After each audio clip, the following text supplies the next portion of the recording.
Hi everyone, welcome to 1% Crime.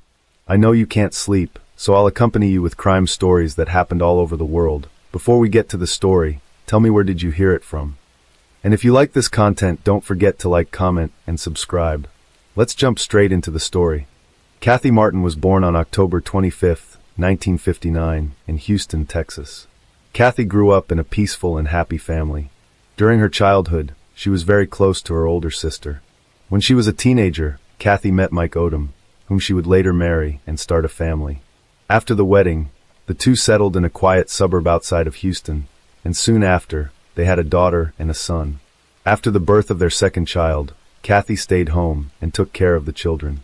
Meanwhile, Mike worked at her father's small sign factory. Thanks to the financial support of Kathy's parents, the family was able to provide for their children. Therefore, Kathy was able to take care of the children without having to worry about working extra. On March 3, 1987, Kathy stayed home to take care of the children as usual. Mike went to work and then met up with friends at a bar after work. He called Kathy from a pay phone, but she didn't answer. This worried Mike because Kathy rarely left the house. He called several times but got no response. Worried about his wife, Mike called their neighbor, Tim Robinson, and asked him to check on her. Tim went to the house and knocked on the door, but no one answered. He looked through the living room window and saw that the television was still on. So he knocked again but got no response. At this point, he began to worry that something serious might have happened to Kathy. Instead of going home to call Mike or the police, he decided to drive around town looking for police patrols. After a few minutes of searching, he spotted a police car and explained the situation. He asked them to check on Kathy to see if she was okay. When the police arrived at the house, they also got no response to their knocking. They decided to try the door and found it unlocked. Once inside, the police found Kathy's older daughter lying unconscious on the sofa, clearly traumatized but still alive. The police quickly called an ambulance and continued to check other rooms in the house. In the bedroom, they found the younger child lying in her crib, safe and sound. But when they entered another room, they discovered a horrific scene. Kathy was lying on the floor, covered in blood and naked. The police immediately determined that she was dead. Her arms were also tied with a light cord. Paramedics took Kathy's daughter to the hospital and began investigating the crime scene. Kathy's father arrived at the house, but the police did not reveal any specific details. Instead, they asked him to go to the hospital to care for his granddaughter when she woke up. While waiting at the hospital, he learned of his daughter's death from a news report on TV. When Mike arrived at the house, the police quickly discovered something strange. He arrived late and had blood-like stains on his shirt. The police asked him to hand over his clothes and answer questions. During this time, the police discovered some interesting signs. They found several blood stains in the bathroom, indicating that the attacker had tried to hide the evidence after the crime. This suggested that the attacker had been in the house for some time to clean up. Forensic experts also discovered some important clues. There were no signs of forced entry, and all the windows and doors except the front door were locked. This suggested that Kathy had invited the attacker into the house, or that the attacker had a key. Police speculated that the attacker may have threatened to harm Kathy's children if she screamed or resisted. Therefore, Kathy may have complied with the attacker's demands, hoping to be spared, but was ultimately murdered. As doctors worked to save Kathy's daughter, they discovered that she had been brutally beaten, most likely with her bare hands. She spent several hours in critical condition at the hospital, and her chances of survival were still very low. After examining Kathy's body, medical experts determined that she had suffered severe injuries with 16 stab wounds, most of which were concentrated in the abdomen.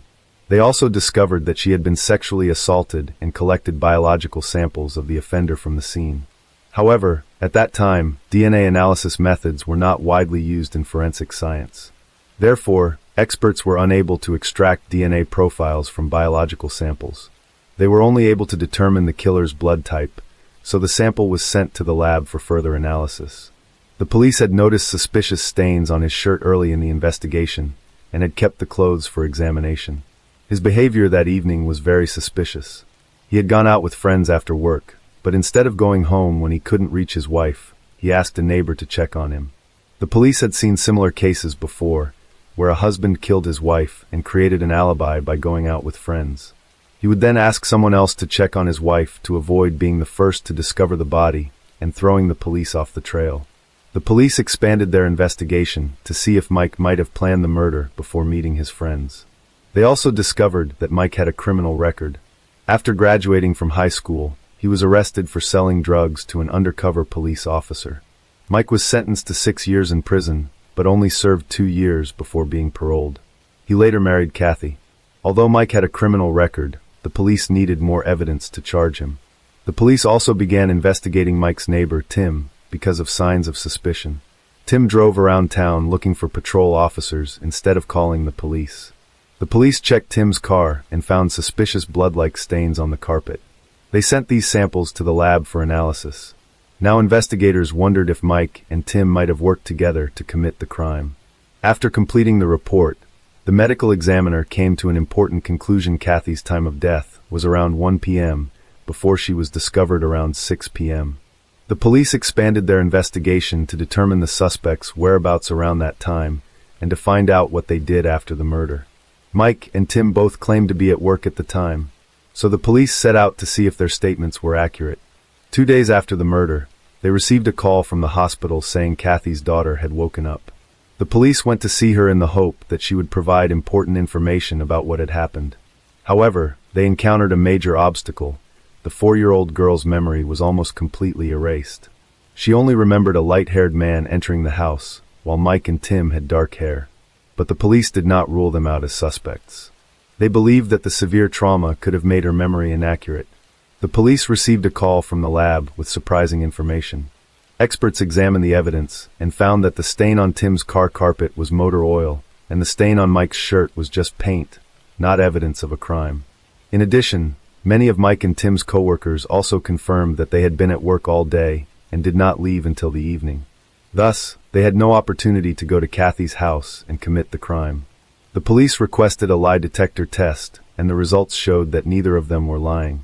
There was no conclusive evidence. The police had to review the entire case and investigate other suspects who might be familiar to Kathy's family, because the attacker could have easily entered Kathy's house. During the investigation, they had conversations with Kathy's relatives and friends to find out who they thought might have committed the crime. Many of them immediately named the same person, Greg. Greg was Kathy's brother-in-law, and her loved ones revealed that she often complained about his behavior. Specifically, according to Kathy, Greg openly flirted with her and repeatedly tried to convince her to have sex with him. Kathy also said that Greg often made inappropriate comments about her appearance, especially about her abdomen. And according to the evidence collected, we know that most of the injuries were on Kathy's abdomen. The police also knew that Greg had a history of illegal drug use and a criminal record. Therefore, the police began to suspect him and soon found some important clues. They found Greg's fingerprints matched one in Kathy's house, as well as a hair that matched his. However, it should be noted that Greg often visited Kathy's family, so it is possible that the fingerprints and hair were in the house before the murder occurred. Kathy's parents also believed that he was the one who killed their daughter. Kathy's mother specifically remembered one time when Greg visited Kathy's daughter at the hospital. When she saw Greg, she had a clear look of fear on her face. These observations suggested that she was afraid of him. However, when asked, she could not remember what happened on the day of the murder. After hearing all this information, the police summoned Greg for questioning. However, he denied any involvement in the murder and said that he was with a friend at the time. During the questioning, Greg asked to go to the parking lot because he was afraid of being fined for expired parking. However, he did not return to the police station. Greg's wife, Kathy's sister, said that on the day of the murder, Greg dropped her off at around 10:30 a.m. and picked her up at 2:30 p.m. This meant that Greg had a 4-hour window around the time of the murder, enough time for him to commit the crime. However, the police still did not find enough evidence to prove Greg's involvement in the murder. In a last-ditch effort to find more clues, the police decided to analyze a semen sample taken from Kathy's body. However, at that time, the technology only allowed for the blood type of the owner of the semen sample to be determined. In addition, the analysis of the samples collected from the case was too small to be tested. However, the police still decided to perform the test. The results showed that the blood type of the owner of the semen sample matched Greg's blood type, but this was not enough to conclude that he was guilty. As a result, the police were unable to arrest him. They continued to search for more evidence, but were unable to prove that Greg was involved in the case. Kathy's family believed that Greg was the killer. Kathy's sister Shelley still did not believe that her husband was involved in the case and continued to live with him. In the years that followed, the police continued to revisit the case, hoping to find any new clues. In 1998, 11 years after Kathy was murdered, they requested a DNA analysis on the remaining semen sample. However, experts were only able to extract a partial DNA profile, which, when compared to Greg's DNA, showed that Greg was among the 2% of the population who could match the profile. He could not be arrested based on this result. The police again called Greg in for questioning, telling him that the semen from Kathy's body matched his DNA. Greg then changed his original statement, saying that Kathy had been romantically involved with him and that he had actually visited her on the day of the murder, but Greg insisted that she was still alive when he left. The police were suspicious of Greg's sudden change in story, because suspects often change their stories when they hear about DNA evidence. In addition, Kathy had complained about Greg's flirtations, feeling uncomfortable around him. So it was unlikely that she would have had a secret relationship with him. But the police knew that they could not convict without a perfect DNA match. The local police reviewed the case and confirmed that a guilty verdict was almost impossible, and the case was put on hold again for many years. In 2002, the police reopened the case and asked for help from forensic scientist Catherine Long. At the time, Catherine was doing groundbreaking DNA research. She and her colleagues wanted to know if the offender's DNA might still be on Kathy's body after the strangulation, and if they could extract that DNA for analysis. To test this, Catherine and her team conducted a simulation experiment. They followed the steps the perpetrators took by briefly strangling each other, then taking samples from their hands and necks for analysis. The results showed that even in such a short interaction, there were still enough skin cells to extract and analyze DNA. The police began to focus on the available evidence when they were unable to re-examine her body. They decided to thoroughly examine all the items related to the case to see if the perpetrator had come into contact with them. They quickly noticed the string of lights that the killer had used to tie Kathy's hands, which the police gave to Catherine and her colleagues to examine. As they began their work, they noticed that the string had been stored in a paper bag. This was important because the paper bag allowed air to circulate, preventing moisture buildup and protecting the biological samples. Experts used cotton swabs to collect biological samples from the entire length of the rope. They paid special attention to areas on the rope that still had traces of Kathy's blood. After analysis, they discovered 2 DNA profiles. The first profile, belonging to the victim Kathy, the second profile completely matched Greg's DNA sample. The police finally had evidence that Greg was the one who tied Kathy's hands, and that he was the killer. 15 years after Kathy's death, the perpetrator was finally arrested. During questioning, Greg did not confess, insisting that he had a romantic relationship with Kathy. The police did not believe him. While awaiting trial, Greg was detained. A cellmate of Greg's contacted the police and said that Greg had confessed to him. According to the friend, Greg told them the details of the attack and murder. Greg said that one day, he had been using illegal drugs and went to Kathy's house. Once inside, Greg tried to force Kathy to have sex, but she refused and asked him to leave. However, Greg became aggressive and attacked Kathy's daughter, causing many serious injuries. Greg assured Kathy that if she did not comply with his wishes, he would kill her. Kathy had no choice but to agree to protect her children. Greg then tied her up, attacked her, and killed her with many injuries. To cover up the crime, Greg washed the blood off himself in the bathroom and changed into Kathy's husband's clothes before leaving the school. The police forced Greg to face the truth. This time, Greg confessed to killing Kathy. In 2004, he pleaded guilty in court and was sentenced to 45 years in prison. However, he only served 4 years before dying at the age of 56 of liver cancer. Kathy's husband, Mike, died at the age of 15 years. Kathy's family, including her parents and children, waited patiently, trusting that the police would find the killer. Although they believed Greg was the killer, they saw him continue to live with their second daughter, but there was nothing they could do. Hello friends, welcome to our channel. Today we're going to take a look at another horrible case with you.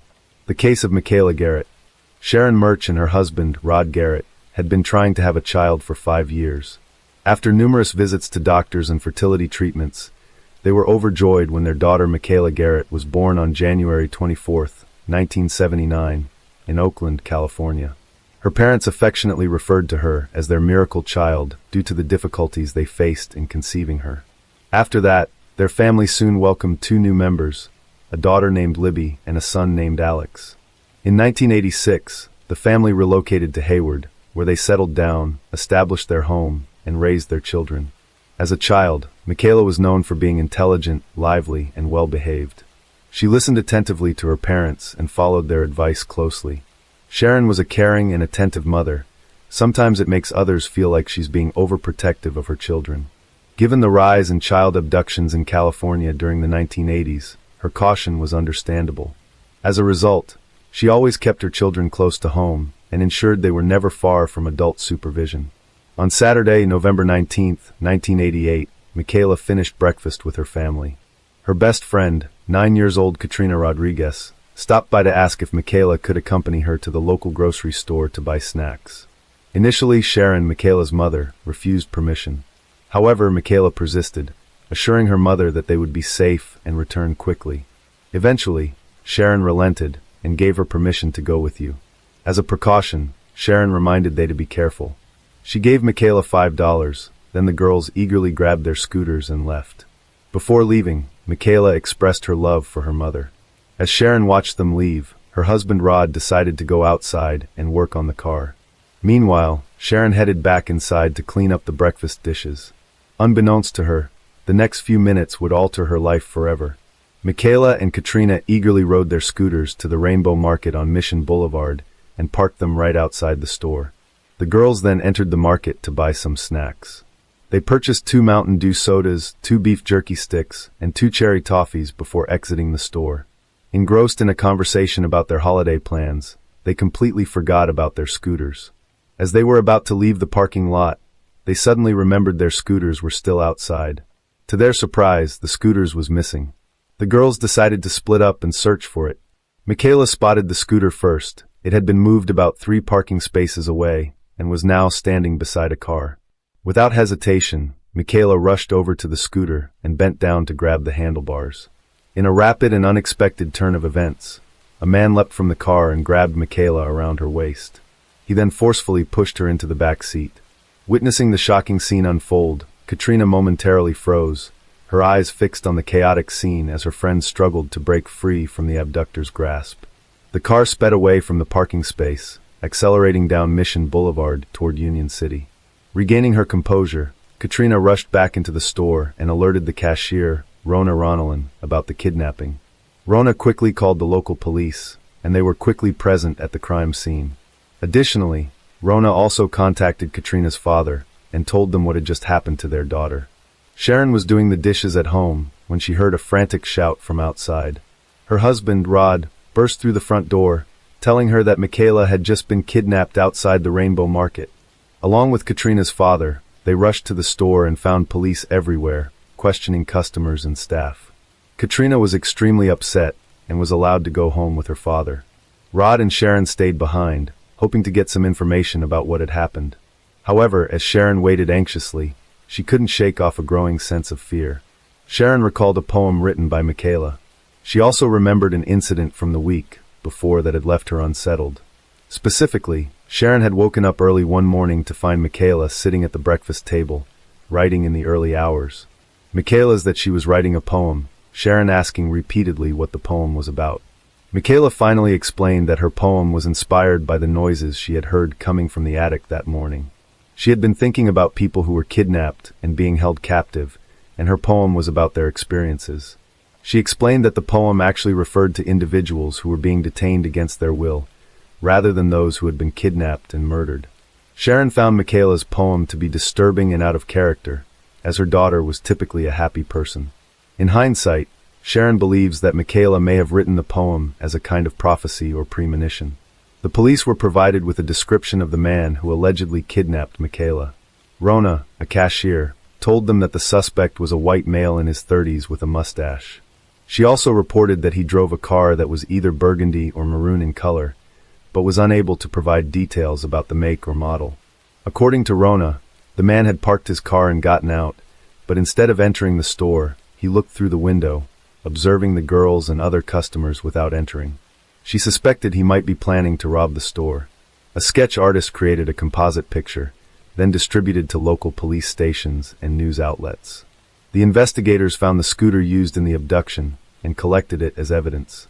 They obtained a handprint from the scooter handle, which was added to their database to identify the kidnapper. But it did not lead to any leads. The day after the kidnapping, the Federal Bureau of Investigation (FBI) joined the investigation, they suspecting a relevance between a series of local child kidnappings, but this was ultimately not confirmed. Police soon realized that Katrina could provide more information about the suspect since she was the main witness to the abduction. 2 days after the incident, investigators visited her home. They spoke with her and her parents, and the information she provided shocked them.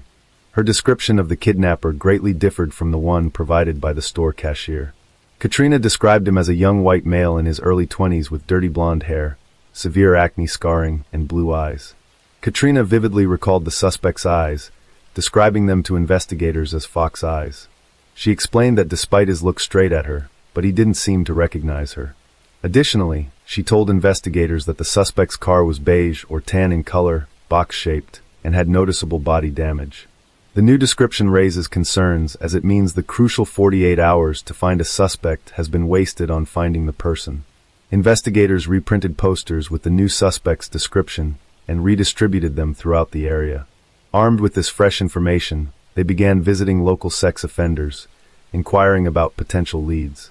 A large number of volunteers joined, going door to door and distributing posters that detailed Michaela's clothing: a white Metro t-shirt, rolled-up blue denim jeans, black Mary Jane shoes, and pearl-colored feathered-shaped earrings.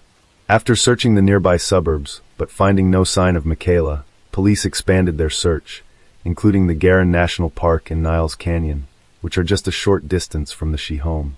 This decision was prompted by a tip from 3 hikers, who claimed to have found footprints in the forest area belonging to 1 adult and 1 child. Upon following the tracks, the hikers discovered a blanket and empty fast food containers. A psychological analysis of the kidnappers suggested they would likely take Michaela to a secluded location. To aid in the search, helicopters were equipped with infrared thermal cameras to detect heat signatures in the dense wooded areas. Police officers also combed the area on horseback and on foot, but these efforts did not produce any results. Unfortunately, Michaela and her kidnapper seemed to have vanished without a trace. The search for Michaela made national headlines, and her case was featured on prominent television programs such as Unsolved Mysteries and America's Most Wanted. Her photo was also distributed on milk cartons, and the Missing Children's program sent over 50 million mailing cards to homes across the country. These cards included a picture of Michaela, a description of her clothing, and a composite sketch of the kidnapper. San Francisco 49ers quarterback Joe Montana publicly showed his support for the Michaela family and urged the public to come forward with any information. A $70,000 reward was offered for any information related to Michaela's disappearance. Within the first year, the police received over 5,000 tips, the majority of which were unfounded rumors. Despite this, the community remained dedicated to finding Michaela. Sharon conducted her own investigation and found some clues, some taking her as far as Russia, but none produced any results. A significant break in the case occurred between 1991 and 1992, when an inmate in Indiana provided authorities with crucial information regarding Michaela's disappearance. Roger Haggard, who was serving an 11-year sentence for burglary, claimed to have helped a friend bury Michaela's body in a gladiolus field in Union City. At first, the investigators were skeptical and did not think his claims were credible enough to be investigated further. Undeterred, Roger decided to reach out to the media for help. In 1992, he wrote a letter to the San Francisco Chronicle stating that he knew who had kidnapped Michaela and where her body was buried. He offered to lead investigators to the location. 10 investigators brought Roger to California to testify before a grand jury. Roger repeated his earlier claims under oath, promised to lead investigators to Michaela's burial site and the home of her killer. The next day, a team of investigators accompanied Roger to the field where he claimed Michaela's body was buried. After 8 hours of searching, Roger confessed that his claim was false. He explained that his intention was to provide the Michaela family a sense of peace after all these years. This confession had even more serious consequences for Roger. He was charged with perjury and received an additional 6 years prison sentence, along with an order to pay $6,000 in damages to Michaela's family for giving them false hope. This development would not be the only one to shake the investigation. Authorities also kept an eye on another individual, Lawrence Binder, 43, a wastewater treatment plant worker. He appeared to be a normal man, married with a family. However, suspicions were raised when investigators received a tip from East Bay area parents about his disturbing behavior. These parents claimed that he had been sending gifts and money to young girls in an attempt to befriend them. What's more, some of the letters he wrote were written in reverse, requiring the recipient to use a mirror to decipher their meaning. As investigators dug deeper into Lawrence's past, they found that he drove a distinctive light blue van with the license plate, Love You. The interior of the van was peculiarly decorated with photos of small children, children's drawings, and biblical verses. Furthermore, Lawrence had a previous arrest record for attempting to lure two young girls into his van, although the charges were eventually dropped. Lawrence often inserted himself into investigations of missing children. For instance, following the 1988 disappearance of Michaela, he reached out to her mother, Sharon. He also contacted Kim Schwartz, the mother of 7-year-old Amber Schwartz, who went missing in June 1988. In both cases, the mothers eventually told the police that they felt uneasy about Lawrence's persistence in contacting them and trying to stay updated on the developments in their daughters' cases. After uncovering a series of unusual circumstances, the investigation led authorities to suspect Lawrence of being involved in a series of child abductions. When Amber went missing, Lawrence wrote to the police predicting the next victim would be a 9-year-old girl. This proved true when Michaela missing. Lawrence further raised suspicions when he sending a Christmas card with a picture of a girl holding up 4 fingers to an FBI profiler. This incident took on a more ominous tone when 4-year-old Amanda Campbell went missing on December 27, 1991. Lawrence was also linked to the disappearance of Eileen Mischelhoff, a 13-year-old girl from Dublin, California. As Lawrence's name became associated with the string of child abductions, he found himself under intense media scrutiny. His unusual behavior and fascination with the cases sparked widespread public interest, leading many people to suspect he was involved. As a result, Lawrence and his family faced harassment and public backlash. However, after Lawrence sued the city of Fairfield for defamation and won, investigators began to reassess his role in the case. It became clear that he was not as involved as initially thought, and many believed he was simply trying to insert himself into the investigation. Despite the mystery surrounding Lawrence, the case remained a complex challenge for investigators.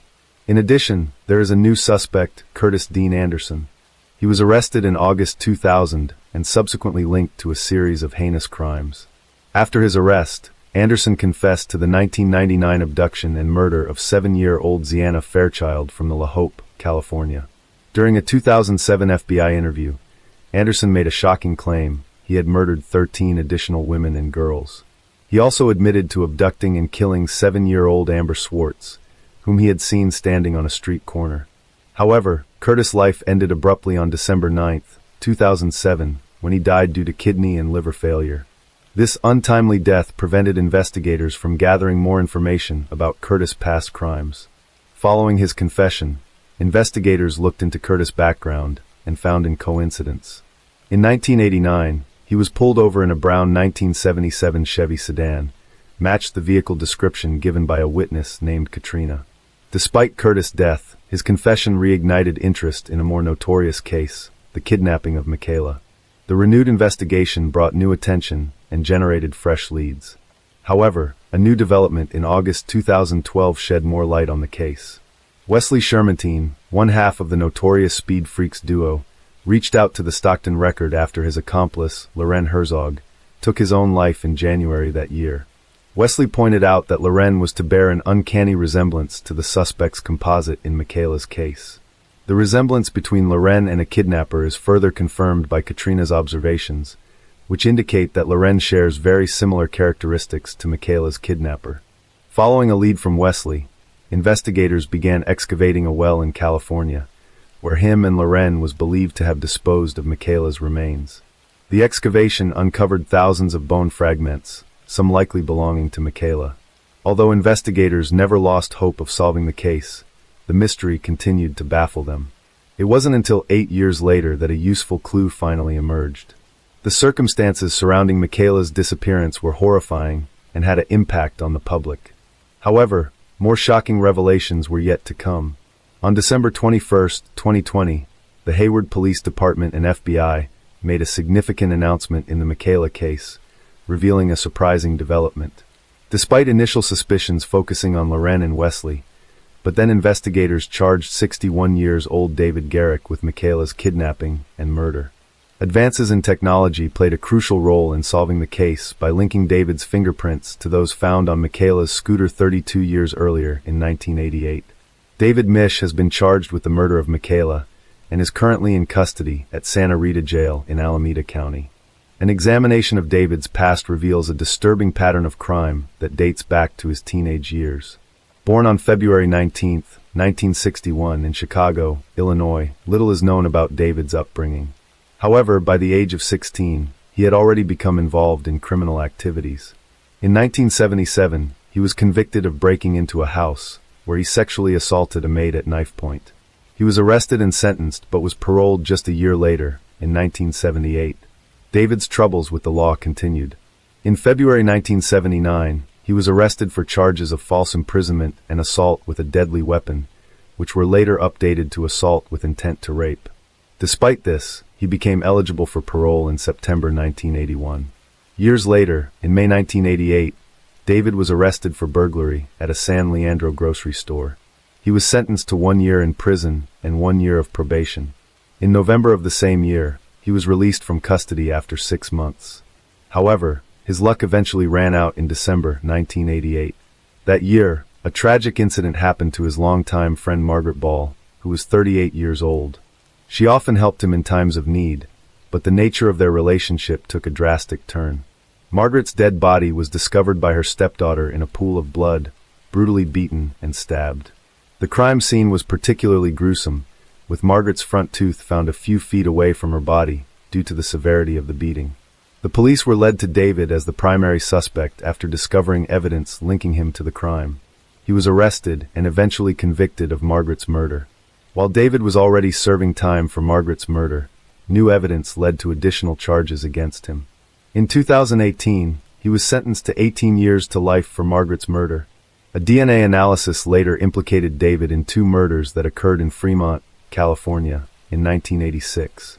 2 young women, Michelle Xavier, 18, and her best friend, Jennifer Dewey, 20, had gone out to celebrate a family member's birthday dinner on February 2, 1986.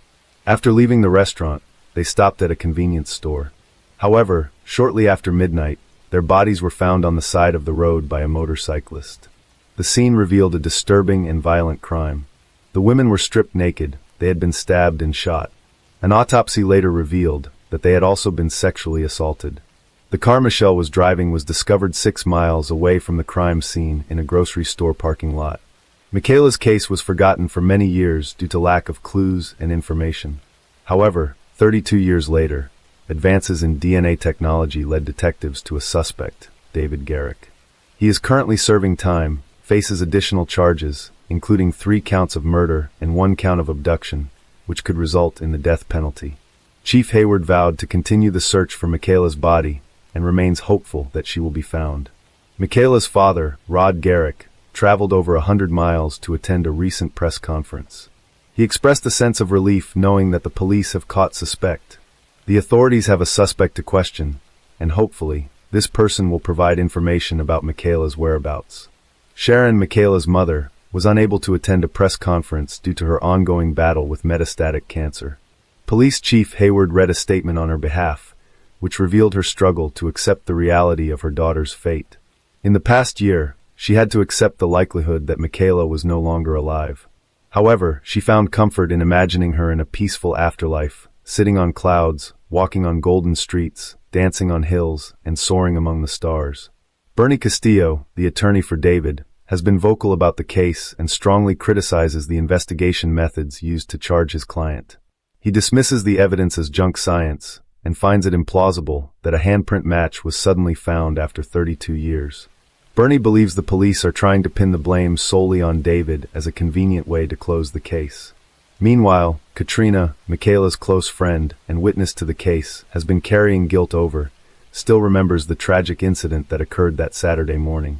She feels that it should have been her, as the scooter that was moved belonged to her. This burden of guilt has caused Katrina to suppress memories of her childhood. In contrast, Sharon, Michaela's mother, dedicated her life to finding her daughter. Initially, she waited anxiously for news at the telephone and later turned to the internet for answers. However, after David was charged with Michaela's murder, Sharon's fight for justice began to fade due to her cancer diagnosis. She eventually passed away in May 2022, finding solace in the fact that she would soon be reunited with her daughter. A new twist has arisen in the complicated case of David, who is currently awaiting trial for his alleged involvement in the kidnapping and murder of Michaela, as well as the murders of Michelle and Jennifer. The search for justice for Michaela has been going on for decades, but may now face a significant obstacle. It seems David, the suspect, might not face the severity of the punishment for the allegations against him. In contrast, David's defense attorney, Ernie, viewed the news as validation, stating that each case against David relies on questionable forensic tactics. Ernie was not surprised by the decision, as it confirms his long-held belief that the prosecution's case has significant weaknesses. Others, however, disagree with the decision. Chuck Euler, a retired lieutenant who worked on another case involving David, believed he should receive the maximum sentence for his crimes. David is currently awaiting trial for 3 counts of murder and 1 count of kidnapping.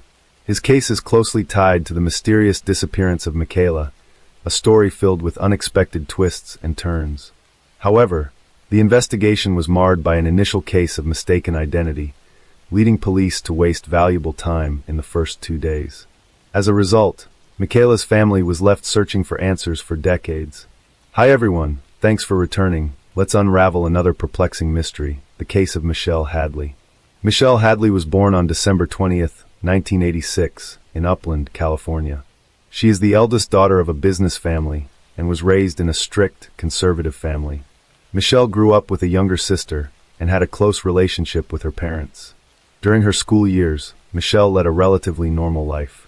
Michelle's friends describe her as polite and kind, with a straightforward personality who always says what she thinks. Whenever there are disagreements, she tries to resolve them. Michelle was diligent from a young age, consistently completing her tasks and responsibilities. During her high school years, she was in a long-term relationship with a boyfriend. The couple were together for many years and finally decided to get married in 2008. However, she soon discovered that marriage did not bring her the happiness she had hoped for. After 4 years, the couple's relationship began to deteriorate, and they eventually decided to divorce. In 2013, Michelle's life took a turn for the better when she met Ian Diaz, who was 9 years her. For Michelle, the relationship felt like destiny. Ian was a U.S. Marshal and Michelle worked in marketing.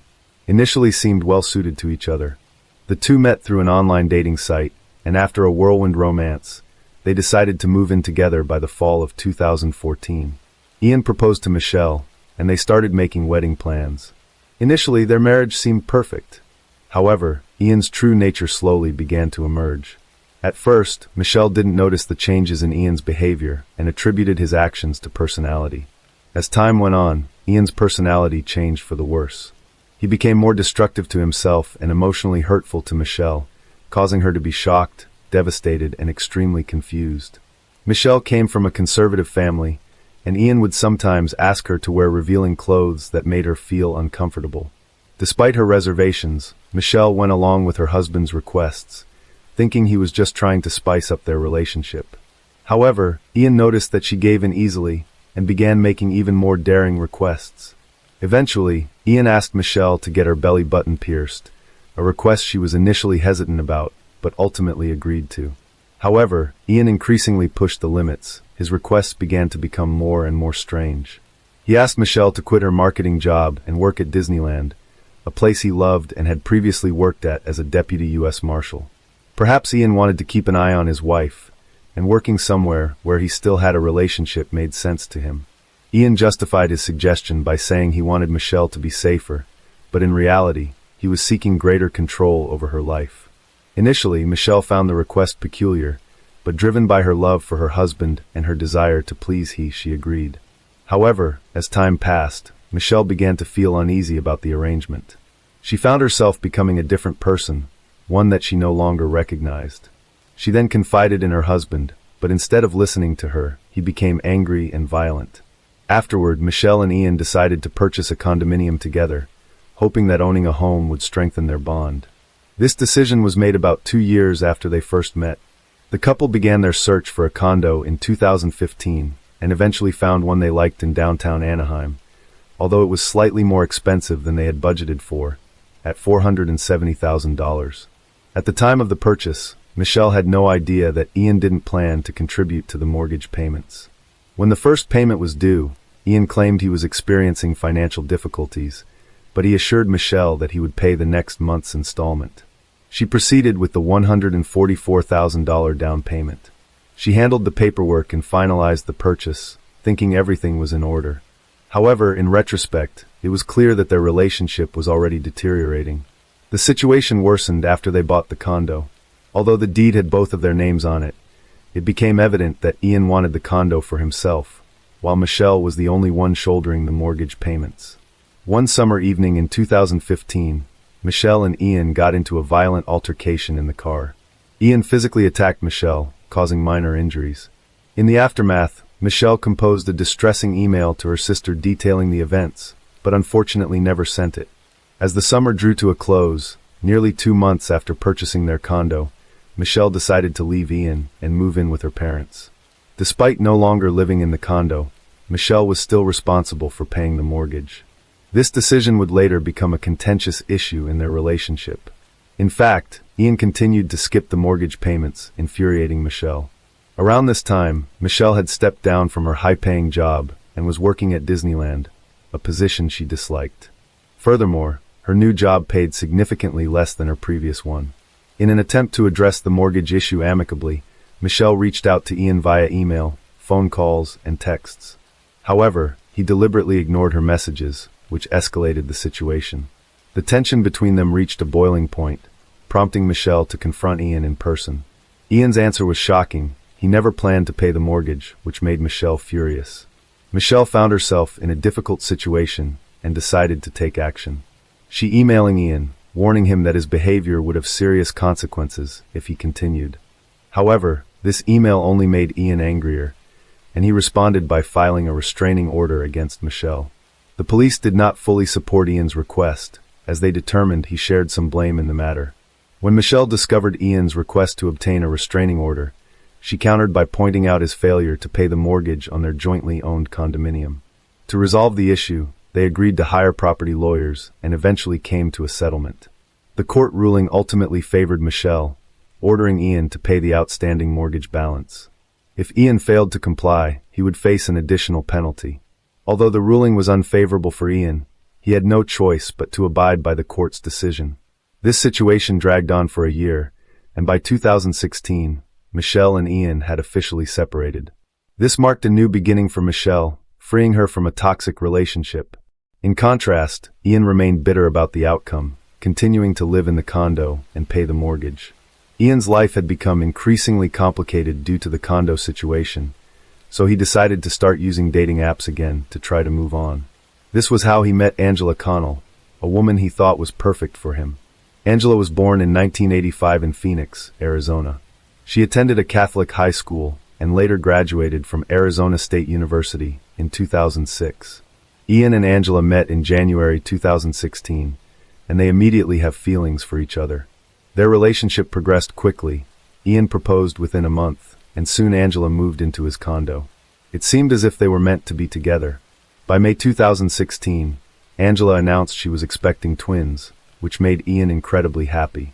However, their happiness was short-lived when Angela received a threatening anonymous email, saying she was not the right person for Ian. Angela was taken aback by the message, and initially suspected it might be from her ex-boyfriend, Jason Rayburn, with whom she had a tumultuous relationship before marrying Ian. However, something didn't add up. She had cut off all contact with Jason after their breakup, so he doesn't know about her new relationship with Ian. It wasn't until Ian brought up the topic of the condo, which was purchased by his ex, Michelle, that Angela realized Michelle might be the one sending the messages. As time passed, Angela received more emails from different accounts. The emails all contained similar information, but were worded differently. Intrigued, Angela responded to one of the messages, asking the sender to reveal their identity. To her surprise, the sender claimed to be Michelle Hadley. Angela demanded that Michelle stop contacting her, but the emails continued. The tone of the subsequent emails escalated, leaving Angela feeling threatened and fearful for her life. Afterward, she decided not to take any chances and sought a restraining order against Michelle. The incident took place on June 1, 2016. Angela stated to the police that an email from Michelle had left her feeling fearful and anxious. She expressed concern about leaving her home due to the threatening content of the emails, and she feared being attacked or killed if did so.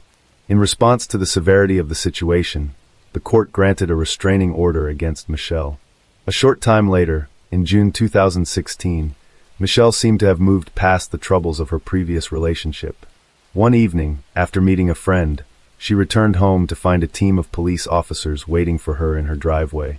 Michelle was taken aback but cooperated peacefully with the officers and was taken in for questioning regarding a restraining charge. During the interrogation, Michelle denied knowing Angela or sending the threatening emails mentioned by the officers. She claimed she was being framed, citing 2 alerts she received a week earlier. The first was from Google, stating her email account had been shut down. The second was from Microsoft, stating her primary email was being used as a recovery email from multiple unknown email addresses. Michelle reported this suspicious activity to the Anaheim Police Department, suspecting her ex-husband of impersonating her. However, her concerns were dismissed by the police, who believed Michelle was lying. As a result, a restraining order was issued against Michelle, but she was unaware that this was just the start of a more complex situation. Things took a dark turn after Michelle was served with a restraining order. However, things became more intense. Angela soon receiving emails responding to a Craigslist ad that she hadn't posted herself. The disturbing ads described a sexual coercion fantasy and included intimate details about Angela's life. The emails contained her phone number, condo address, and even the breed of her dog. It was clear that someone had created an account in her name, but what was particularly unsettling was how they had access to such precise information. Ian and Michelle were the only ones who knew Angela's condo address. She suspected Michelle, but thought that was unlikely. Fear had taken over her so much that she didn't even want to leave her house. The thought of someone knowing her address and watching her all the time made her extremely uneasy. Not knowing who was behind it made her feel even more scared. On June 24, 2016, just days after posting the Craigslist ad, Angela was attacked, and her life was put in danger. Bruises covered her neck, her clothes were torn, and she had a severe head injury from being slammed into a wall. Despite her condition, Angela quickly called 911. When the police arrived, they questioned her about the assault, and Angela revealed that Michelle was her attacker. This time, the police decided to take stronger action against Michelle. They believed that a restraining order would not be enough to protect Angela, and they made the decision to arrest Michelle. While Michelle was in jail, she managed to contact her parents, who were conservative. Her parents were determined to handle the situation discreetly. They posted Michelle's bail of $10,000, made possible by their financial stability as successful business owners. Angela started receiving harassing emails after the incidents. Interestingly, the emails she received came from Michelle's personal email address. However, it's unclear if Michelle actually sent them. On July 13th, Angela contacted 911 because she saw a strange man outside her condo. When the police arrived, the man claimed he was responding to a Craigslist ad posted under Angela's name that featured explicit content. Further investigation led the police to discover that the ad was created from an account linked to Michelle. This raised questions about Michelle's potential involvement and whether she may have provided false information to the police. On the other hand, it's possible that someone was using Michelle's name to mislead the authorities. The next day, on July 14th, Michelle was arrested again, with bail set at $1 million, an amount her parents couldn't afford to pay. Michelle strongly denied sending the emails and creating the Craigslist ads. Her parents believed her because they knew she wouldn't send threats to anyone. Concerned about the potential consequences, Michelle's parents hired a lawyer, thinking that the person behind the threats could continue to get their daughter arrested. While Michelle was in jail for the second time, the threats and emails aimed at Angela stopped again. For 3 months, everything seemed calm for Angela. Meanwhile, Michelle's parents were trying to figure out who was impersonating their daughter. They gathered their daughter's records, including school and hospital records, to see if they could find any weaknesses in the case against her. This led them to find important evidence. Michelle was in the hospital on the same day the first emails were sent, making it impossible for her to have sent them herself. Michelle's parents were given new hope when they received an update about her situation. They had been trying to track down the source of the emails they were receiving, which had encrypted IP addresses. To do this, Michelle's father downloaded various software programs to help identify the senders. Then, in a surprising turn of events, her parents received a call with some unexpected news. Michelle's bail had been posted.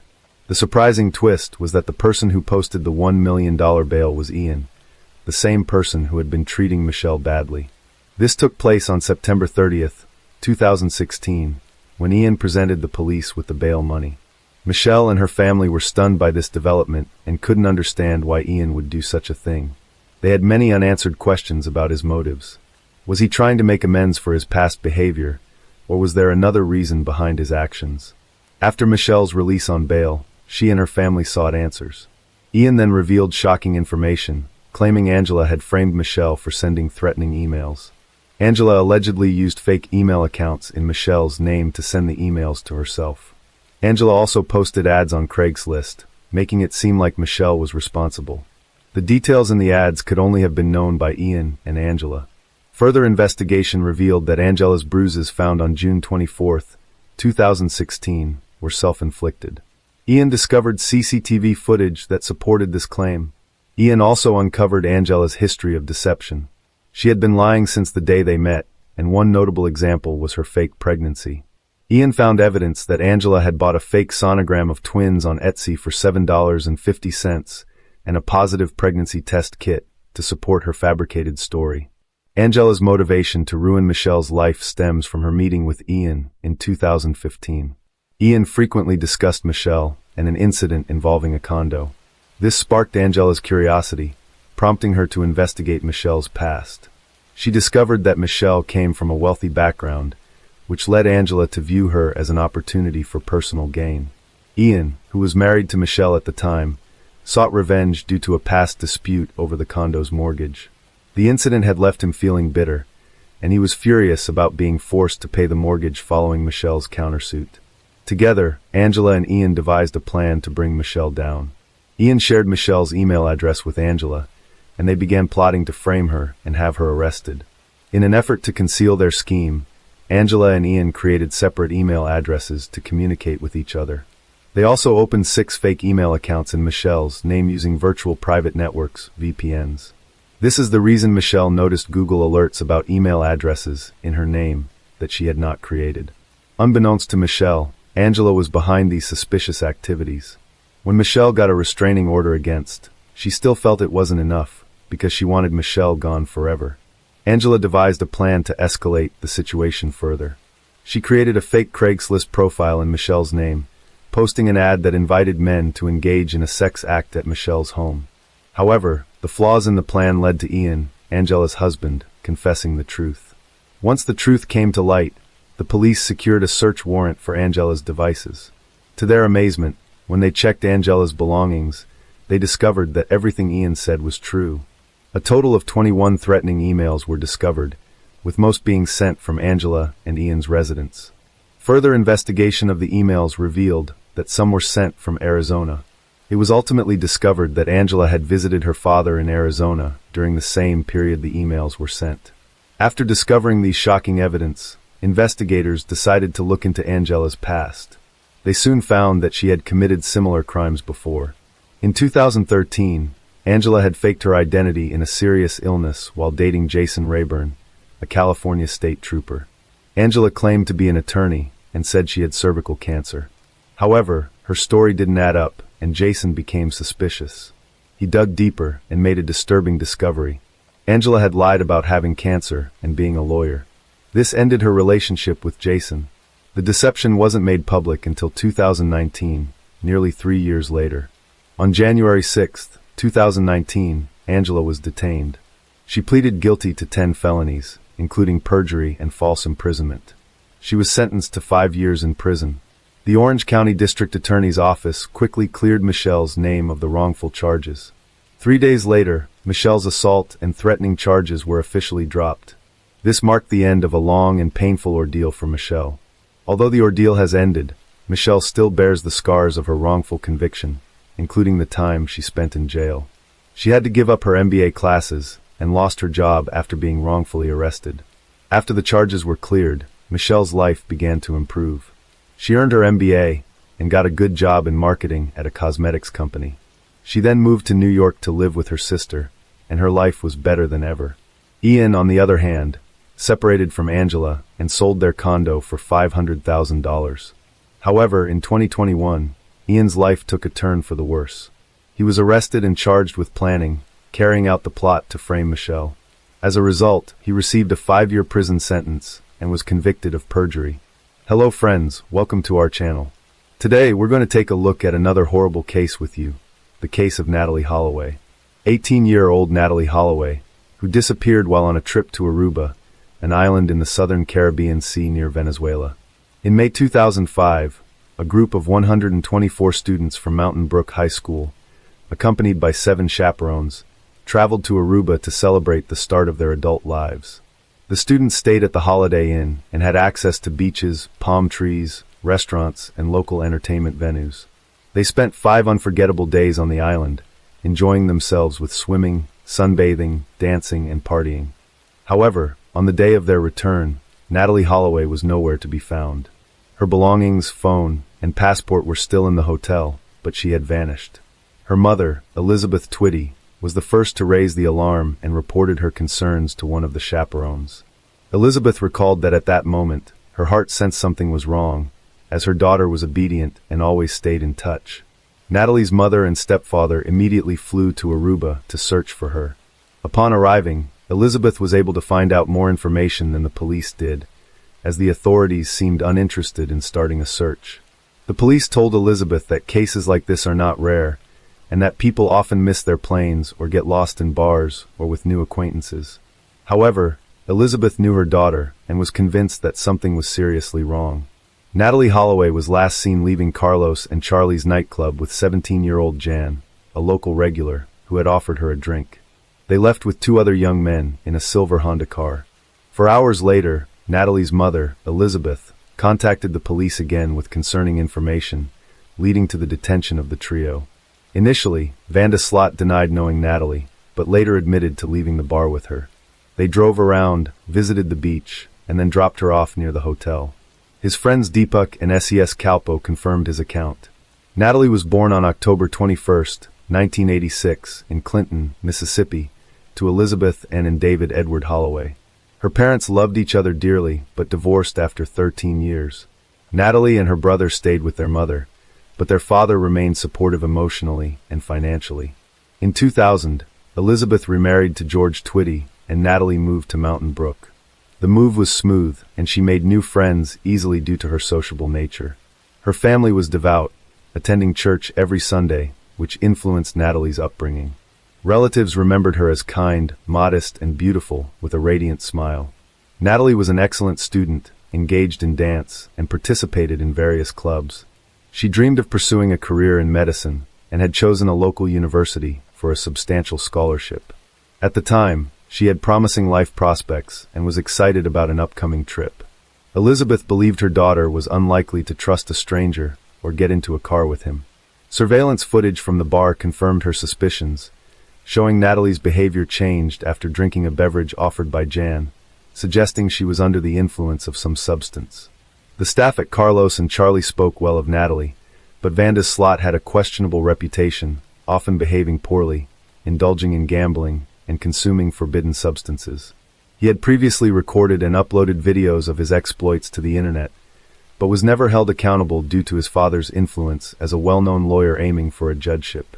The disappearance of Natalee sparked a nationwide search, with the island authorities launching an extensive operation to find her. Volunteers, divers, and specially trained dogs were deployed to cover a vast area. The government even declared a public holiday, and 50 Marines combed the coastline. An airplane equipped with thermal imaging scanned over 40 kilometers of terrain, but Natalee seemed to have vanished into thin air. On June 30th, investigators discovered that there was no footage of Natalee entering a building, which contradicted the statements of Jan and the Kalpo brothers. The police brought them in for questioning again, and this time, the younger Vanda's slut unexpectedly changed his story. He claimed to have dropped Natalie off at a location without surveillance, not near the hotel, and added that he saw a figure in black moving towards her. Hotel security staff who were on duty that night were detained, with investigators suspecting they might have intercepted Natalie on her way. On June 9th, detectives arrested the suspicious trio, and one of the security guards shared a cell with the Kalpo brothers. The guard learned a crucial detail. Setish confessed that he and Deepak had lied to cover for their friend, leaving Jan alone with Natalie on the beach. The security guards were released on June 13th, and on June 17th, another suspect, Steve Gregory Cruz, a DJ, was detained. The police suspected his involvement in Natalie's disappearance. On June 22nd, Paulus Vanda's slut was brought in for questioning and detained, but he was released on June 26th due to insufficient evidence. Jan offered a third explanation of the events, trying to shift the blame onto the Kalpo brothers, claiming he parted ways with Natalie near his home, and she left with them. However, his story was not taken seriously. A lawyer defended Setish and Deepak, and on July 4th, after a brief trial, the Kalpo brothers were released. Jan Vanda's slut, born on August 6, 1987, in Arnhem, Netherlands, was one of 3 brothers in a large family. He was a good student, excelled in sports, and planned to attend St. Leo University in Florida. Jan's childhood was marked by a strained relationship with his mother, Anita, an art teacher, who considered him an incubator liar. He grew up rebellious, often ran away from home, and fell in with a bad crowd, developing a penchant for gambling. Despite this, he presented himself as cool and fearless to his friends.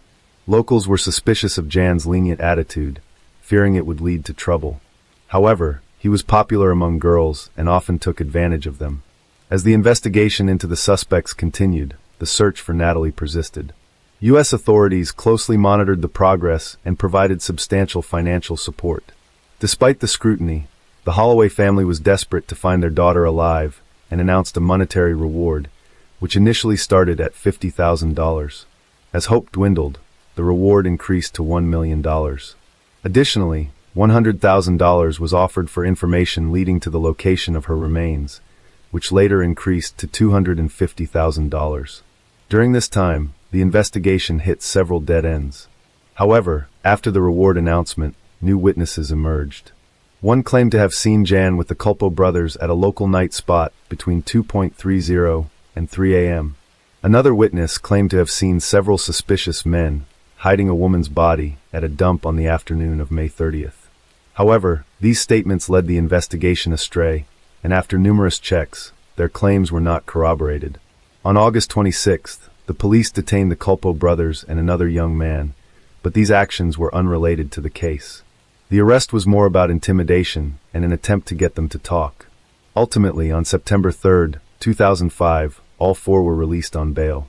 A week and a half later, the court removed all restrictions and prohibitions, as none provided any substantial leads to the investigation. Jan Vander Slut was detained for 3 months, but after his release, he sought to capitalize on his notoriety by giving interviews and appearing on TV shows. In these appearances, he claimed that Natalie Holloway had flirted with him and offered to have sex, but he declined because he didn't have a condom. However, during one show, he became aggressive and threw a glass at the interviewer. A journalist who was targeted by Jan's glass-throwing incident held a grudge against him and worked with authorities to place a bug in a friend's car. The bug captured Jan confessing to witnessing Natalie's death. He claimed that they had sex on the beach, but afterward, she began shaking, lost consciousness, and eventually died. Jan and a friend then disposed of her body at sea. Despite this confession, Jan managed to avoid consequences by denying the statement on another TV show, claiming he had only told his friend what he wanted to hear. In 2007, Jan released a book, The Case of Natalie Holloway, my own account of her disappearance in Aruba, in which he presented his side of the story and apologized to Natalie's family. By this time, the official investigation had largely stalled.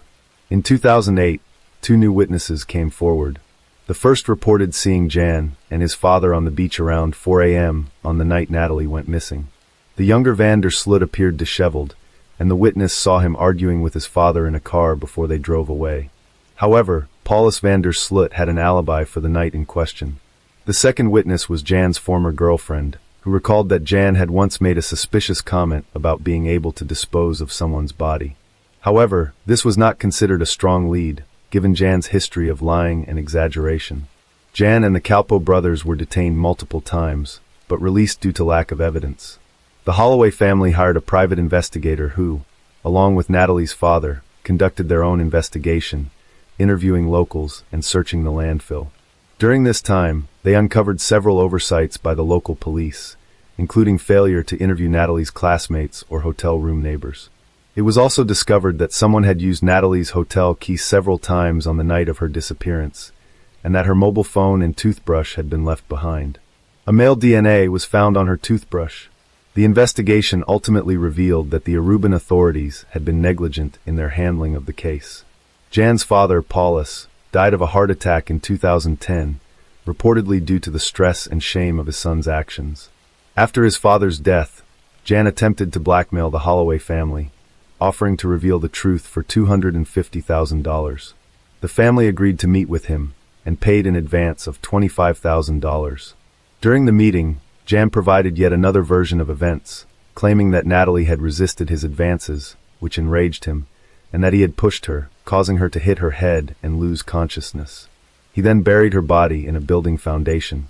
However, the police investigation revealed that Jan's claims were false, as the house he pointed to had long been built, and its foundation was fully set at the time of Natalie's disappearance. Jan fled to Peru with the money, but unfortunately, the consequences did not catch up with him immediately. On June 1, 2010, the body of 21-year-old Stephanie Flores Ramirez was discovered in a hotel room in Lima, Peru. She had been severely beaten, and the cause of her death was determined to be a neck fracture. Surveillance cameras quickly helped identify the criminal, and soon after, Jan was arrested and taken to the police station. He explained that he had met Stephanie at a casino, and after playing poker, they decided to continue their acquaintance in his hotel room. However, when Stephanie accessed his laptop and discovered his connection to Natalie Holloway's death, she became frightened and wanted to leave. Jan realized what had alarmed her, became enraged, and struck her until she died. Jan was captured on his way to Chile and confessed to the crime on the fourth day of his arrest.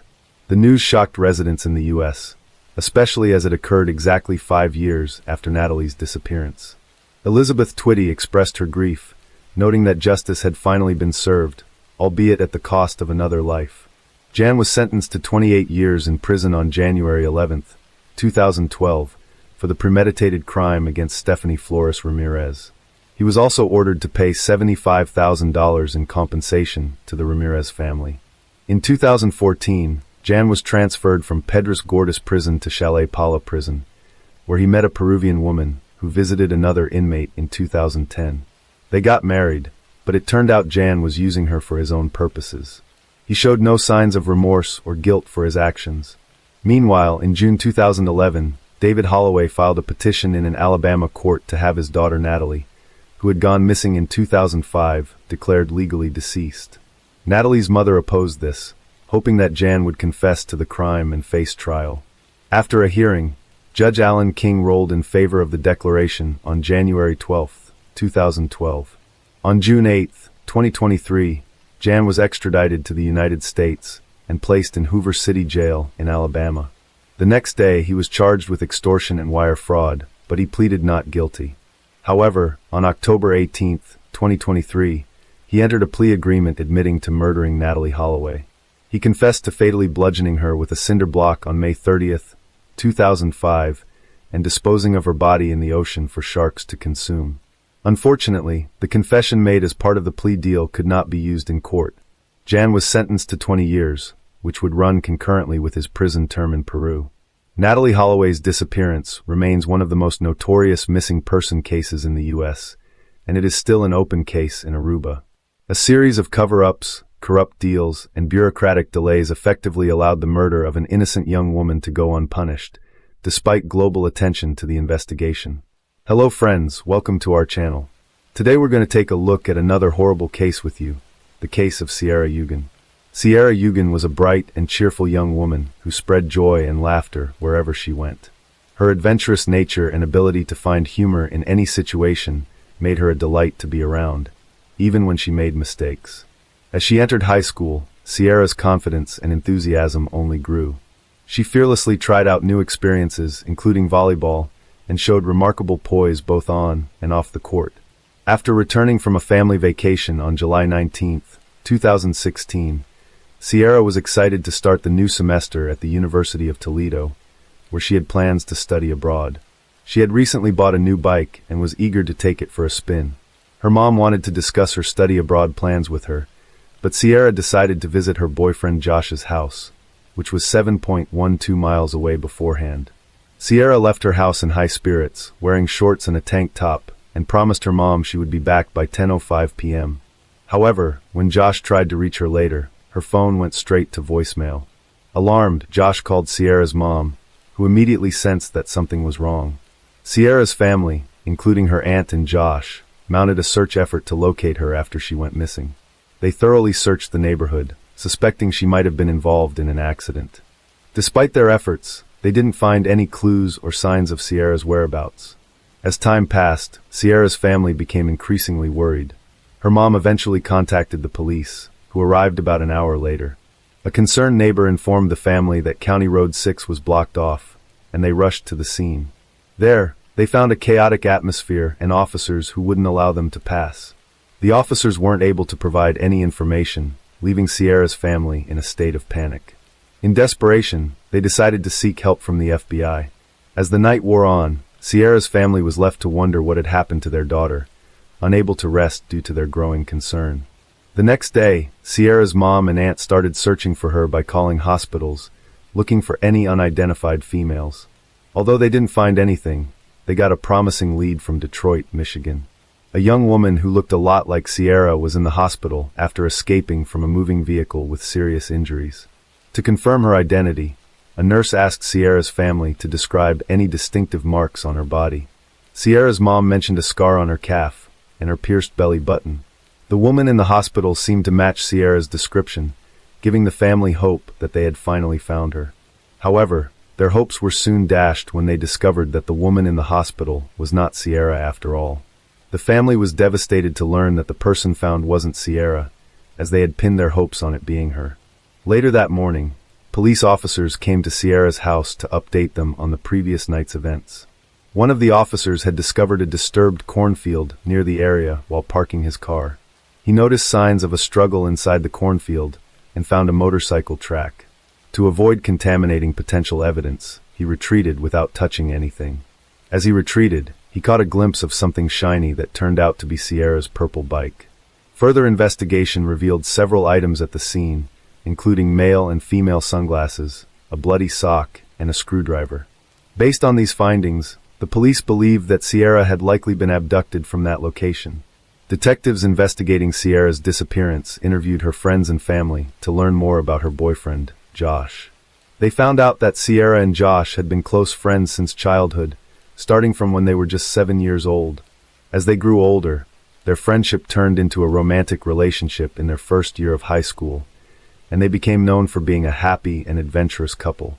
Skiing was one of their shared hobbies, and they would often go skiing together. After high school, Sierra went to the University of Toledo while Josh attended Bowling Green. Despite the physical distance between them, they remained committed to each other and would often talk about getting married someday. However, Sierra wanted to focus on her education before settling down, showing how dedicated she was to her studies. Despite the challenges of being apart, their relationship remained strong and serious. On July 19th, detectives learned that Sierra had visited Josh's house in the early afternoon. She left his house around 6:30 p.m. to return home, and Josh, concerned for her safety, accompanied her on his motorcycle for part of the way. However, after a few miles, Sierra insisted that Josh turn around and let her ride her bike the rest of the way home alone. Josh reluctantly agreed, and they parted ways. Josh headed back on his motorcycle, while Sierra continued riding her bike. During the investigation into Sierra's disappearance, detectives found motorcycle tracks in the cornstalks near Sierra's bike. This discovery raised a key question. Did these tracks come from Josh's motorcycle? The detectives couldn't ignore this potential connection, and began investigating further to see if they could link Josh to the scene of Sierra's disappearance. They set up a command post to gather and analyze any relevant clues. A promising lead emerged quickly. A local resident came forward, saying he had found a motorcycle helmet on the side of the road on July 14th while driving. He picked it up and stored it in his truck. After learning about Sierra's disappearance, he examined the helmet more closely and discovered red stains that appeared to be blood. The helmet was found in the same general area where Sierra's bike was discovered in the cornfield. The detectives asked Josh about his motorcycle helmet, and to their relief, he produced it, confirming he had it with him. They also verified his alibi by speaking with his parents, like ruling him out as a suspect. Although visibly shaken, Sierra's family never considered Josh responsible for her disappearance. The detectives were determined to identify the owner of the blood-stained helmet, recognizing the significance of DNA evidence. They sent the helmet to the crime lab for testing, anticipating a potential breakthrough. The detectives waited patiently for the results, hoping it would lead them closer to solving the case. The news of Sierra's disappearance spread quickly throughout the town, prompting the community to come together to search for her. Citizens joined forces, organizing search parties that scoured every possible area, searching for any clue that could lead to her whereabouts. As the townspeople worked tirelessly to bring Sierra home safely, they felt a strong sense of unity. To show their support, the community organized a candlelight vigil at the local high school. The atmosphere was emotional, filled with grief, hope, and determination. Hundreds of people gathered, holding candles and sending their thoughts and prayers for Sierra's safe return. After 2 days of investigation, the police received a tip about a suspicious van seen speeding through the area. They suspected that Sierra might have been taken in the van, possibly falling victim to sex trafficking. The police received a tip about a license plate number linked to a van that was speeding through the area where Sierra went missing. They interviewed the van's owner, who explained that he had sped up because another vehicle had suddenly approached from behind, possibly a family member searching for Sierra. This had startled him, causing him to quickly leave the area, which may have given the impression that he was involved in Sierra's disappearance. After 48 hours of investigation, the police had no leads on Sierra's whereabouts. As each day passed, her family's hopes of finding her alive were dwindling. The police continued their door-to-door search, which eventually led them to a nearby farm that belonged to James Worley. The farm had several structures, including a house, a trailer, and a large barn. The police questioned James Worley about the day Sierra disappeared, hoping to get any information that could help them find her. To the detective's surprise, James revealed that he had been riding his motorcycle on the day Sierra went missing. However, he claimed that his bike had broken down, causing him to lose some items, including a screwdriver and his helmet. The detectives were stunned, as these were the same items found at the scene of Sierra's abduction. This revelation raised significant suspicions about James. The detectives were determined to investigate further and questioned James about Sierra's disappearance. They noticed scratches on his face, indicating that he had been involved in a struggle. This discovery only increased their suspicions and raised more questions. They wondered if the scratches were the result of a confrontation with Sierra. The detectives decided to investigate James's background, hoping to uncover relevant information. What they discovered sent chills down their spines. James had a dark criminal history, including a previous attempt to abduct a 26-year-old woman named Robin Garter on July 4, 1989. On that day, Robin was getting ready for a neighborhood picnic when she decided to go for a bike ride. As she rode, she became thirsty and contemplated returning home. However, before she could make that decision, a car approached from behind and collided with her bike. The impact sent Robin flying into a nearby ditch. The driver, who later turned out to be James, approached Robin and asked if she was okay. However, he soon revealed sinister intentions, striking her in the back of the head and threatening her life with a screwdriver. He forced her into his car, attempting to handcuff her. Robin resisted fiercely, preventing him from securing the second cuff. Despite being on the verge of losing consciousness, Robin continued to fight. She screamed for help, but her cries were drowned out by the desolate cornfields. Just as she was about to give up, she heard a motorcycle approaching. The rider noticed her distress and stopped to help. Robin escaped by climbing onto the back of the motorcycle, leaving her captor behind. The motorcyclist drove Robin home, where she collapsed. Her mother called the police and an ambulance, and Robin was rushed to the hospital. The motorcyclist then led the police back to the scene, where they found James still present with his car. James cooperated fully, providing identification, but his account of the events differed significantly from the truth. He denied any intention of abducting Robin, but the detectives were not convinced. James Worley claimed that he had to restrain Robin with handcuffs after a bike accident to prevent her from harming herself, not to harm her. He said he was concerned about her well-being and wanted to get her help. However, James had a dark past. In 1989, he was arrested for trying to kidnap Robin and was found guilty, receiving a 6 to 10-year sentence. Due to good behavior, he was released after 3 years. When Robin learned of his release, she was terrified, fearing he might harm her again. The police had reason to suspect James in Sierra's disappearance, given his criminal history. They obtained a search warrant for his residence, which he shared with his mother. Initially, nothing seemed out of the ordinary, but upon inspecting his expansive backyard, they found a suspicious barn. Inside the barn, they discovered a small green crate containing labeled and sealed bags of women's clothing, including a pair of bloody purple panties. The detectives also found a hidden freezer, air mattress with stains, zip ties, duct tape, and handcuffs. James claimed the items were for a porn business, but the evidence suggested otherwise. The police collected all the items for DNA testing, and the evidence led to James' arrest for Sierra's murder. The investigation continued, with the police searching every inch of James' property, including a pond, which they drained to search for evidence. The question on everyone's mind was, where was Sierra's body? The detectives expanded their investigation to the attic's front insulation and neighboring properties, recognizing that evidence might have been dispersed beyond James' property. They thoroughly explored all leads. A farmer reported a suspicious area in his field where corn seemed matted down, with a nearby mound of dirt that resembled a potential grave. The farmer's concerns were heightened due to the ongoing search for Sierra, so he quickly contacted the police. The police responded promptly, noticing a fresh pile of dirt that fueled their suspicions. They carefully processed the area, avoiding potential evidence disturbance. Despite their thorough search, no clues were found regarding Sierra's whereabouts. The detectives then searched adjacent farms using drones and helicopters to cover more ground. They soon discovered a mound of dirt with freshly matted corn, with trained dogs indicating a potential crime scene. As they dug, they made a grim discovery: human remains, later confirmed to be Sierra's body. Tragically, her hands were bound behind her back, and her feet were tied to handcuffs. An object was lodged in her mouth, restricting her airway, which ultimately led to her death. The devastating news was delivered to the Sierra family that night. The family was overwhelmed with grief, and their sorrow was palpable.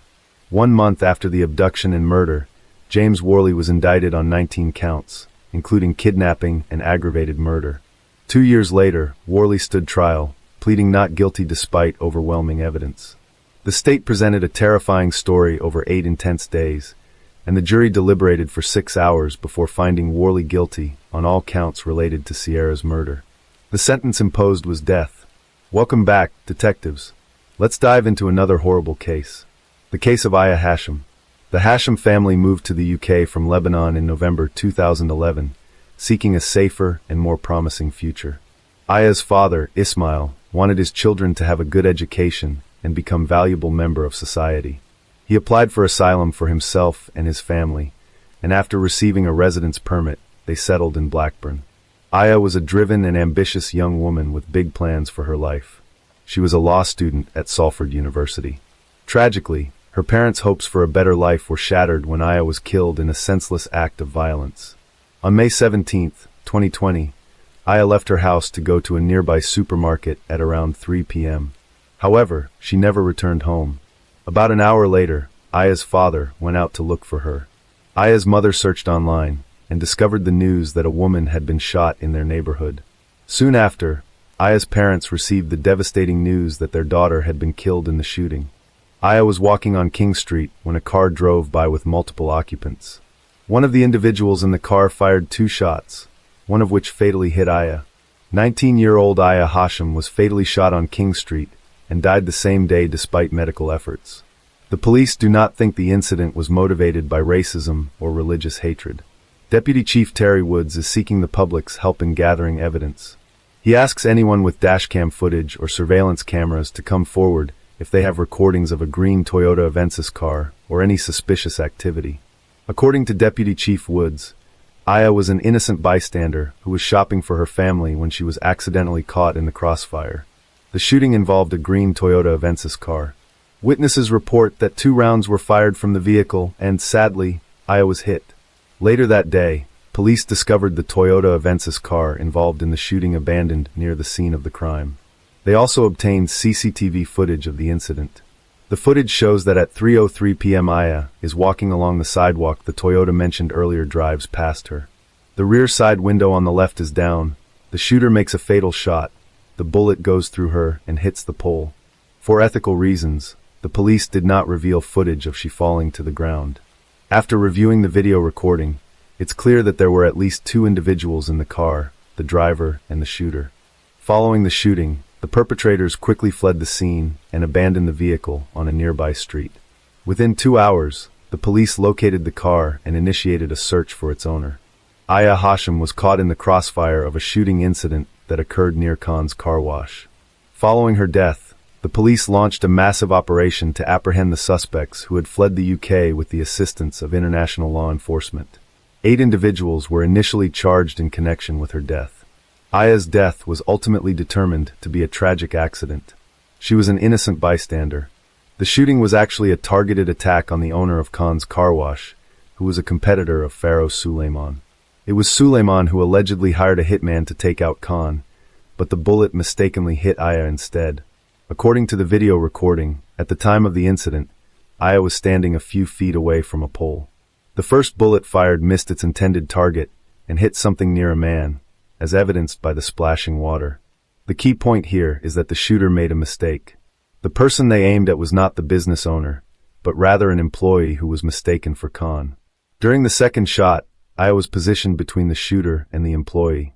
The bullet struck her in the left side of her chest, passed through her body, and then hit the pole. The car immediately fled the scene. The car wash owner, Khan, witnessed Aya falling to the ground and rushed to her aid, calling emergency services in the process. He described the events, stating that he had seen the car and the gun, and then the assailant sped away. According to him, they returned and started shooting, aiming the gun at him, which left him confused. To better understand the crime, let's examine the roles of the individuals involved. We'll start with the mastermind, Pharaoh Suleiman. Pharaoh Suleiman was a successful businessman with a loving family. Suleiman owned a thriving tire shop that had gained significant popularity over time. The business provided him with a substantial income, enabling him and his family to live a comfortable life. He was also active on social media, frequently sharing photos of himself driving expensive cars, giving his followers a glimpse into his life. When his business began to decline, he devised a plan to eliminate his competitor, Khan. Despite being a potential suspect due to his motive, Suleiman went ahead with the plan. He enlisted the help of Ayaz Hussein, Zamir Raja, and Anthony Ennis.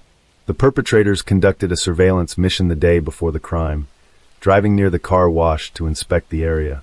Additionally, Abu Bakr Seisha purchased the Toyota used in the crime with money provided by Suleiman. Kashif Manzur ensured the car was in working condition by performing technical checks and addressing any malfunctions. Uthman Seisha and his girlfriend, Judy Chapman, played a supporting role in the crime. They drove the shooter and driver to the location of the Toyota in their Ford Fiesta, and then picked them up after the crime was committed, they abandoning the Toyota on a nearby street.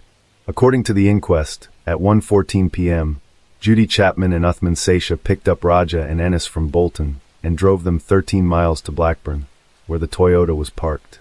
Kashif Manzur made sure the Toyota was ready as all 4 men drove to Blackburn. However, when they stopped a couple of miles from the car wash, the Toyota wouldn't start due to a dead battery.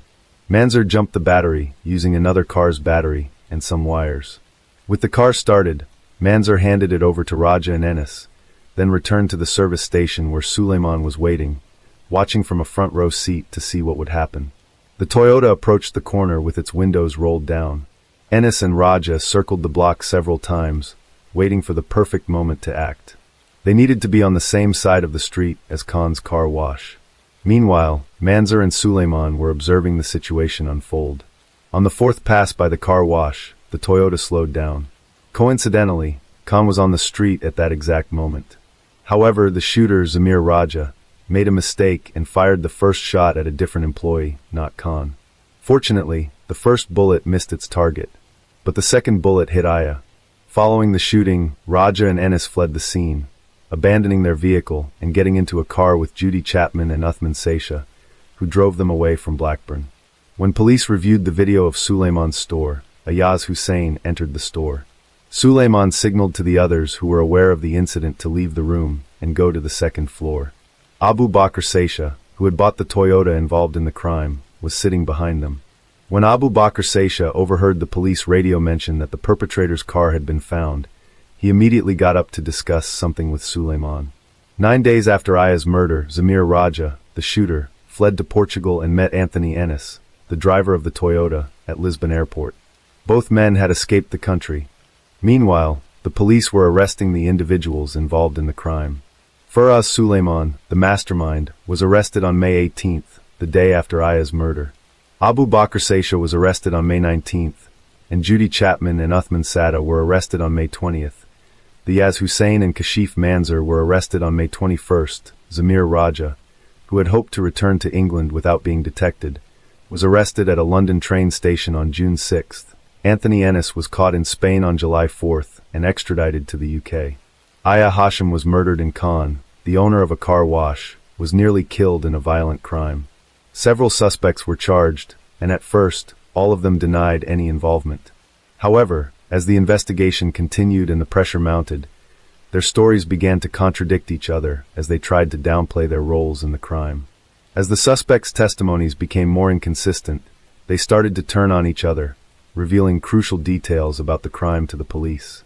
Each suspect tried to avoid a long prison sentence by blaming the others. On August 5, 2021, the court delivered its verdicts, resulting in severe sentences for all those involved.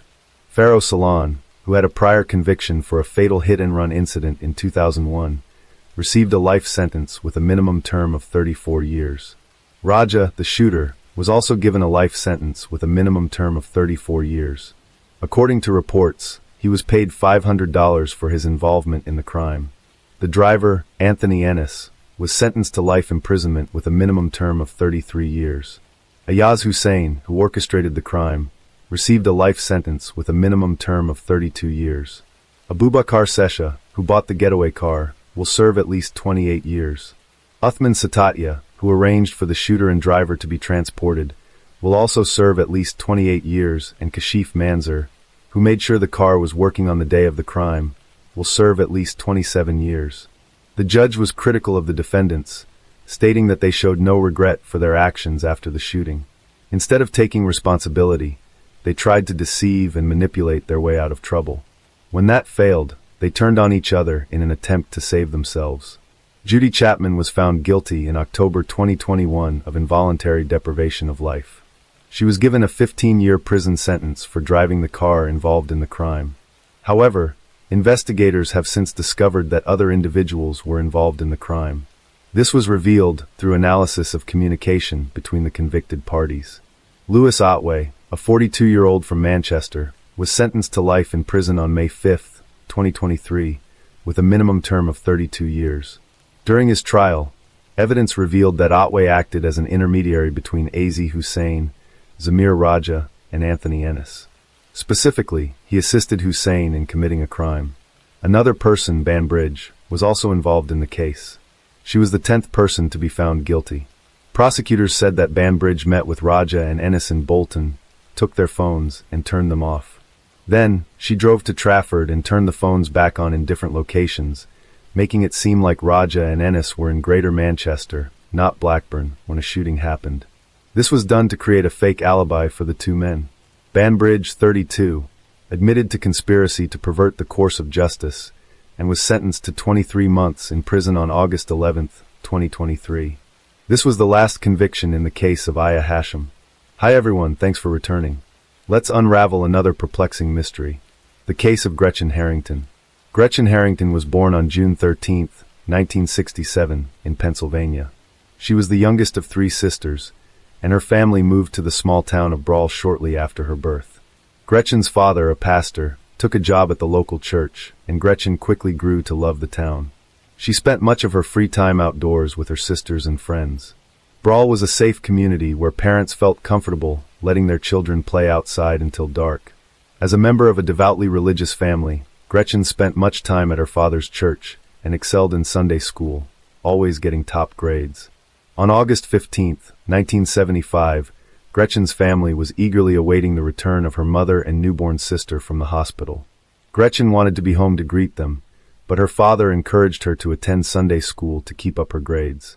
Gretchen reluctantly agreed to go to church and set off with her Bible. Her older sisters, who usually walked with her, stayed home that morning. However, Gretchen wasn't worried about the short 8-minute walk to church. Sunday school is divided into 2 sessions. The first session takes place at Trinity Church and lasts an hour and a half. After that, some of the children go to Father Gretchen's church. But when the children arrived at the second church at 11:30 a.m., Gretchen's father noticed that his daughter was not there. He assumed she might be at the first church, so he called to check. The pastor's wife answered, informing him that Gretchen was not there. She then told her husband, David, who was a Sunday school teacher. He was surprised by the news, since Gretchen had not attended his class that morning. Gretchen's father became worried when he couldn't find her. He asked David to contact the police and started searching the area between the churches and nearby streets, but she was nowhere to be found. He also reached out to the parents of her friends, but they were either at church or home. Her best friend, who was also David's daughter, hadn't seen her all day. As news of Gretchen's disappearance spread, the police quickly launched a search operation. Hundreds of volunteers joined in, many of whom knew Gretchen's father from his church. Together, they searched the entire town, then moved on to wooded areas and the riverbank. A police helicopter was also deployed to scan the area from above. The search continued through the night, but to no avail. The next day, more volunteers joined in. Police posted flyers with Gretchen's photo and information about her disappearance along the roads. Despite their efforts, police were unable to find Gretchen. After several days of searching, no significant clues were found, and Gretchen's fate remains a mystery.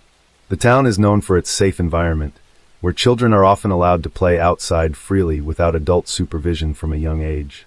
However, this sense of security is no longer there when Gretchen goes missing.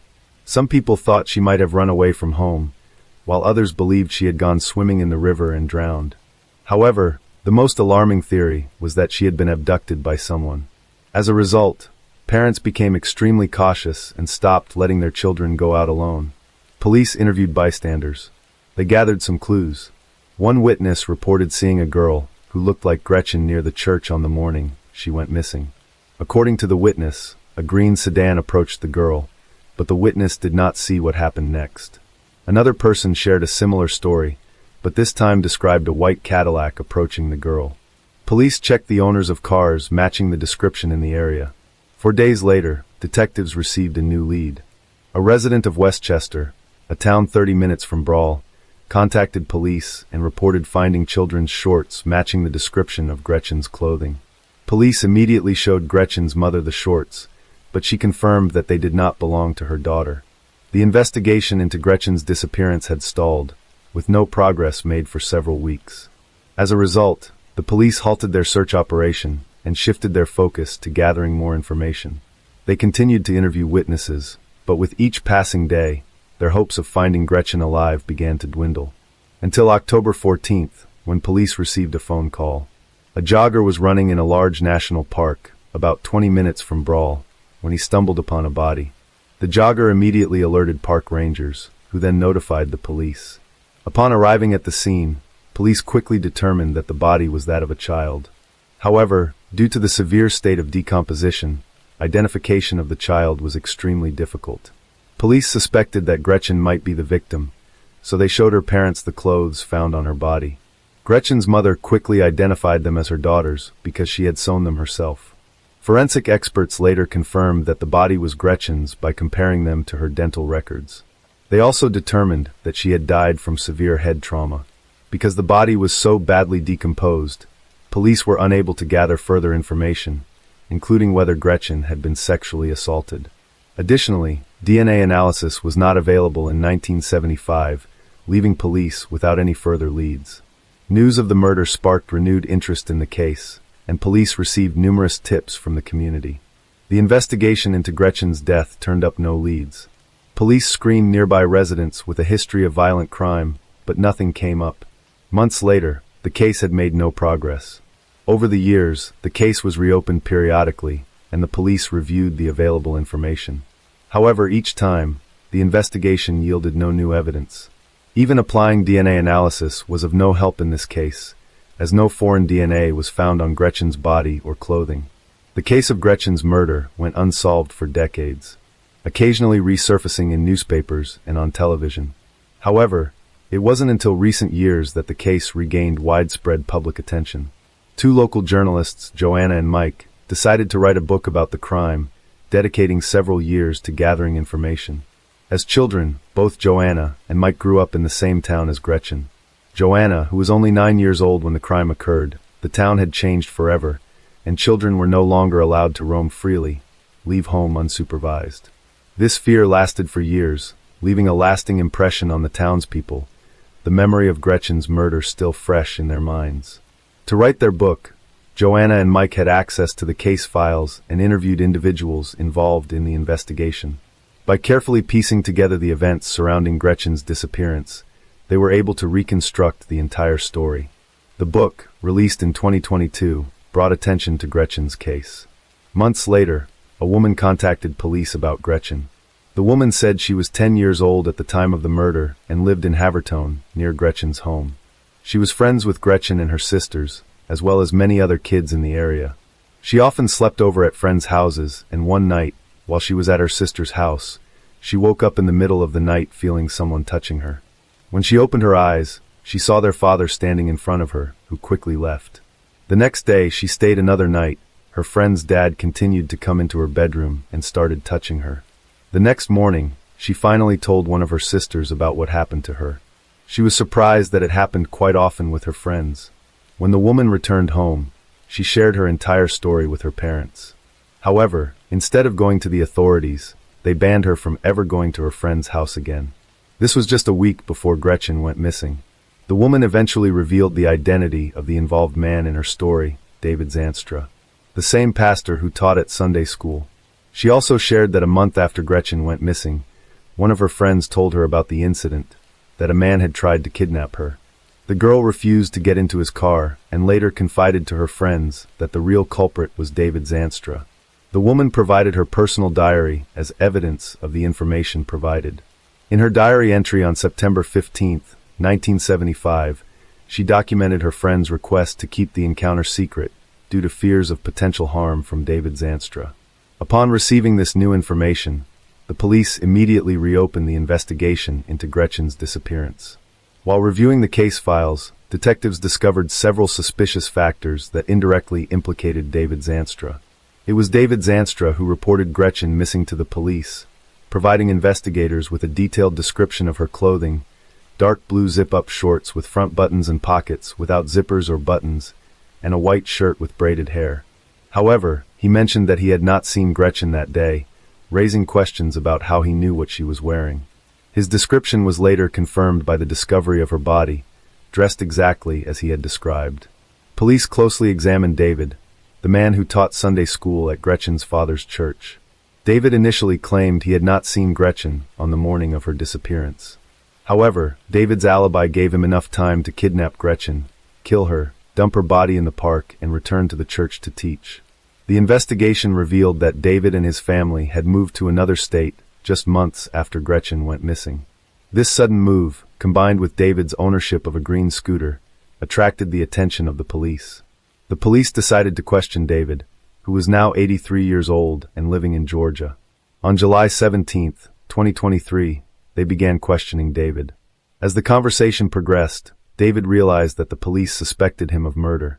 In response, he denied all accusations and asked what evidence they had against him. David was confronted with incriminating evidence, including a woman's testimony about his inappropriate behavior at a sleepover and allegations of molesting his own daughter. When he learned that his secret had been exposed, David's demeanor changed. After 48 years of silence, he finally began to talk about the murder. According to David, on the morning of the murder, he drove his green American motor station wagon to the church where Gretchen's father was the pastor. He saw Gretchen leave the house and waited until no one was around before approaching her. He offered her a ride and she agreed. However, instead of taking Gretchen to the church, David drove her to a secluded park area. He stopped the car and instructed her to undress, but Gretchen refused and asked to go home. In response, David struck her several times on the head, causing her to lose consciousness. He then removed her clothes and committed the crime before driving her to another park. He carried her body into the bushes and concealed it with branches. David then returned to the church to begin his classes. When David confessed to the crime, the police arrested him for Gretchen's murder. David went to Pennsylvania, where he was held pending trial. David's work held a respectable position in society, which protected him from suspicion. However, after the truth finally came to light, the police obtained a DNA sample and began comparing it with DNA from other unsolved cases. They also investigated the disappearances of young girls in the cities where he worked. Police have linked David to the disappearance of 4-year-old Amanda Campbell from California, who went missing in 1991. The case resembles Gretchen's. At the time, David Zanstra was a pastor in that same neighborhood. The police currently have no concrete evidence against David, but they have found similarities between the various cases and Gretchen's kidnapping. Therefore, they are investigating David as the possible perpetrator of the cases. The trial for Gretchen's murder has not yet begun. David's attorney is trying to delay the process and advise him to withdraw his confession. If this happens, the trial could drag on for years, and given his advanced age, David may not live to see the verdict. Hello friends, welcome to our channel. Today we're going to take a look at another horrible case with you, the case of Neha Varma. There are many instances that raise concerns about the safety of women, even in the present day. In June 2011, a similar event occurred in the lovely city of India. 3 women were discovered murdered in their residence, and it took the authorities several days to pinpoint the perpetrators. The query persists: who was responsible for this triple homicide, and what drove them to kill these 3 women? Let's delve deeper into the Deshanda family murders case. In 2011, Megha Deshpande, 42 years old, resided in the upscale area of Srinagar in the city of Indore, with her 21-year-old daughter, Ashlesha, and her 70-year-old mother, Rohini. It is noteworthy that Indore has repeatedly been ranked as the cleanest city in India. Srinagar is known for its affluent residents, indicating the Deshpande family's strong financial status. Megha Deshpande worked in a multi-level marketing MLM company for a considerable period. MLM, also known as network marketing, direct selling, operates by connecting individuals to the company through a network. This system allows for continuous profit generation for the company owner as more people join the network. Before residing in Indore, Megha lived in the city of Ujjain with her husband and the rest of the family, which is about 35 miles away from Indore. However, a few months ago, Megha shifted her home with her daughter and mother. Megha's husband, Nanjay, was a bank manager, so he had to stay in Ujjain. Nanjay was a bank manager, and Megha was a senior employee at an MLM company, so they had no financial worries. Megha's family also had a strong relationship with their neighbors, and all the residents in this community were sensible. So far, there had been no crimes that could cause fear among the people. But something happened in this area on June 13, 2011, which shook the entire city of Indore. During that time, nobody had left Megha's house until noon, and no one's voice was heard. However, suddenly, one of Megha Deshpande's neighbors walked by her house and noticed something very unusual. There were footprints with bloodstains around Megha's house. This sight alarmed her, prompting her to quickly call the authorities to investigate Megha's house. After that, the neighbor also knocked on the door several times, but there was no response from inside. Then, they tried to look up inside the house through a window. But upon seeing what was inside, he screamed loudly because he saw 3 women lying on the ground in the house, with blood all around their bodies. After this, in a state of panic, the neighbor quickly informed the police about it. For the police, this case was completely different because such an incident had never happened in the Srinagar area. Now gradually many people of this society came to know about this incident. And by the time the police reached the crime scene, a large crowd had gathered outside the Deshpande family's house. Then, the police entered the house and were surprised to see the bodies of 3 women who had been brutally murdered by the criminals. They seized the crime scene and began their investigation, discovering 2 bullet shells inside the house. A police officer observed that Megha had been fatally shot in the head, but they could not locate the second bullet, despite thoroughly searching every corner of the house. After this, the police called in the forensic team to start collecting evidence from the crime scene, and then the dead bodies of these 3 women were sent for post-mortem. By this time, not only Srinagar, but the entire city of Indore was shocked with this news. A few hours later, the post-mortem report is presented to the police, revealing that the murders of 21-year-old Aslaha and her 70-year-old grandmother Rohini were due to excessive bleeding with multiple stab wounds inflicted on their bodies. This report also makes it clear that only Megha Deshpande was shot to death. But now, the biggest question before the police was if they have found 2 bullet shells, then on whom was the second shot fired. On the other hand, Megha's husband and the general public started demanding a quick solution to the case, so the culprits could be punished. The police felt the increasing pressure from the public and a sense of urgency to solve the case quickly. Consequently, several teams were deployed by the police to investigate. One team examined the call detail records of the victims, while another team rechecked the forensic evidence. At first, the police found out that at the crime scene, there was blood of an additional person besides Megha, Aslaha and Rohini, and the robbery and murder was filed, as it appeared that theft had taken place at the Deshpande family's residence. Later, investigations revealed that there were multiple calls made to Megha's phone from a specific number, and Megha had lengthy conversations with this number. Now the police extracted complete information about this number, from where it was revealed to police that this number belonged to a girl named Neha Varma. Now the police had also started tracking the location of the girl, so that they could talk to her regarding this case, which might provide them with some leads. On the other hand, the police now also had a sample of that blood which was separate from Megha, Aslaha and Rohini at the crime scene. Then one day, suddenly the police find out that Neha is near an ATM in that area. After that, a team of police reached there and brought Neha to the police station to talk to her.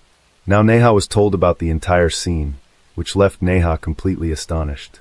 After that, Neha explained how she met Megha. Megha and Neha met for the first time in a shopping mall. Neha accidentally bumped into Megha while rushing through the mall. Megha was holding some items in her hand, which fell down due to the collision. Neha then apologized and helped Megha pick up the fallen items. During this time, there was a lot of conversation between them, so much so that Neha herself went to drop Megha to the car. And from here onwards, their friendship started. Neha discovered that Megha works at a company involved in multi-level marketing, MLM. They exchanged phone numbers the same day and started talking occasionally. Neha was curious about the MLM business model, so she would discuss it with Megha. However, the police became suspicious of Neha's story because her words and body language didn't align. As a result, they questioned Neha extensively.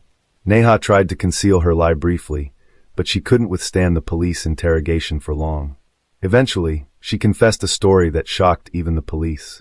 Neha, a 23-year-old, was beautiful and cheerful. Although she was a beautician, her financial situation wasn't good enough for her to fulfill her dreams. Neha's father was an ordinary van driver, which meant their financial condition wasn't great enough for Neha to pursue her dreams. It was during this time that Neha met a guy named Rahul Chaudhary. They developed a good friendship, which eventually turned into love. Rahul, at 24, was handsome, but his financial situation was the same as Neha's. Despite this, they loved each other deeply and wanted to marry, so they were searching for a way to become rich overnight and live their lives comfortably. One day, Neha met Megha. Megha had a fondness for wearing expensive jewelry, so whenever she went out, she adorned herself with her jewels. The day Megha met Neha for the first time, she was decked out in gold jewelry, which indicated to Neha that Megha was very wealthy, sparking the idea in Neha's mind to get close to Megha Deshpande and befriend her. Subsequently, Neha deliberately bumped into Megha to strike up a conversation, and thus their interactions began.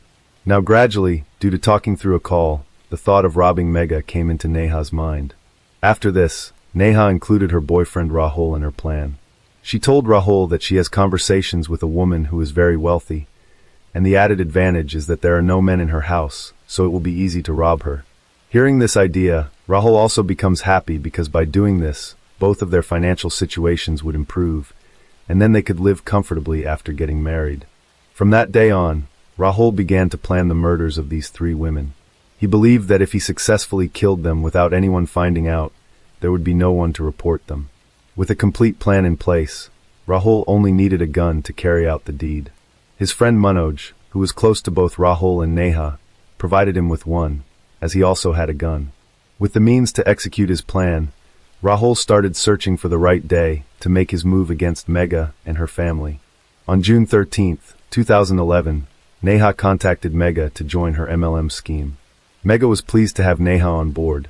Unbeknownst to Megha, this day would bring unforeseen tragedy. Neha arrived at Megha's house early the next morning.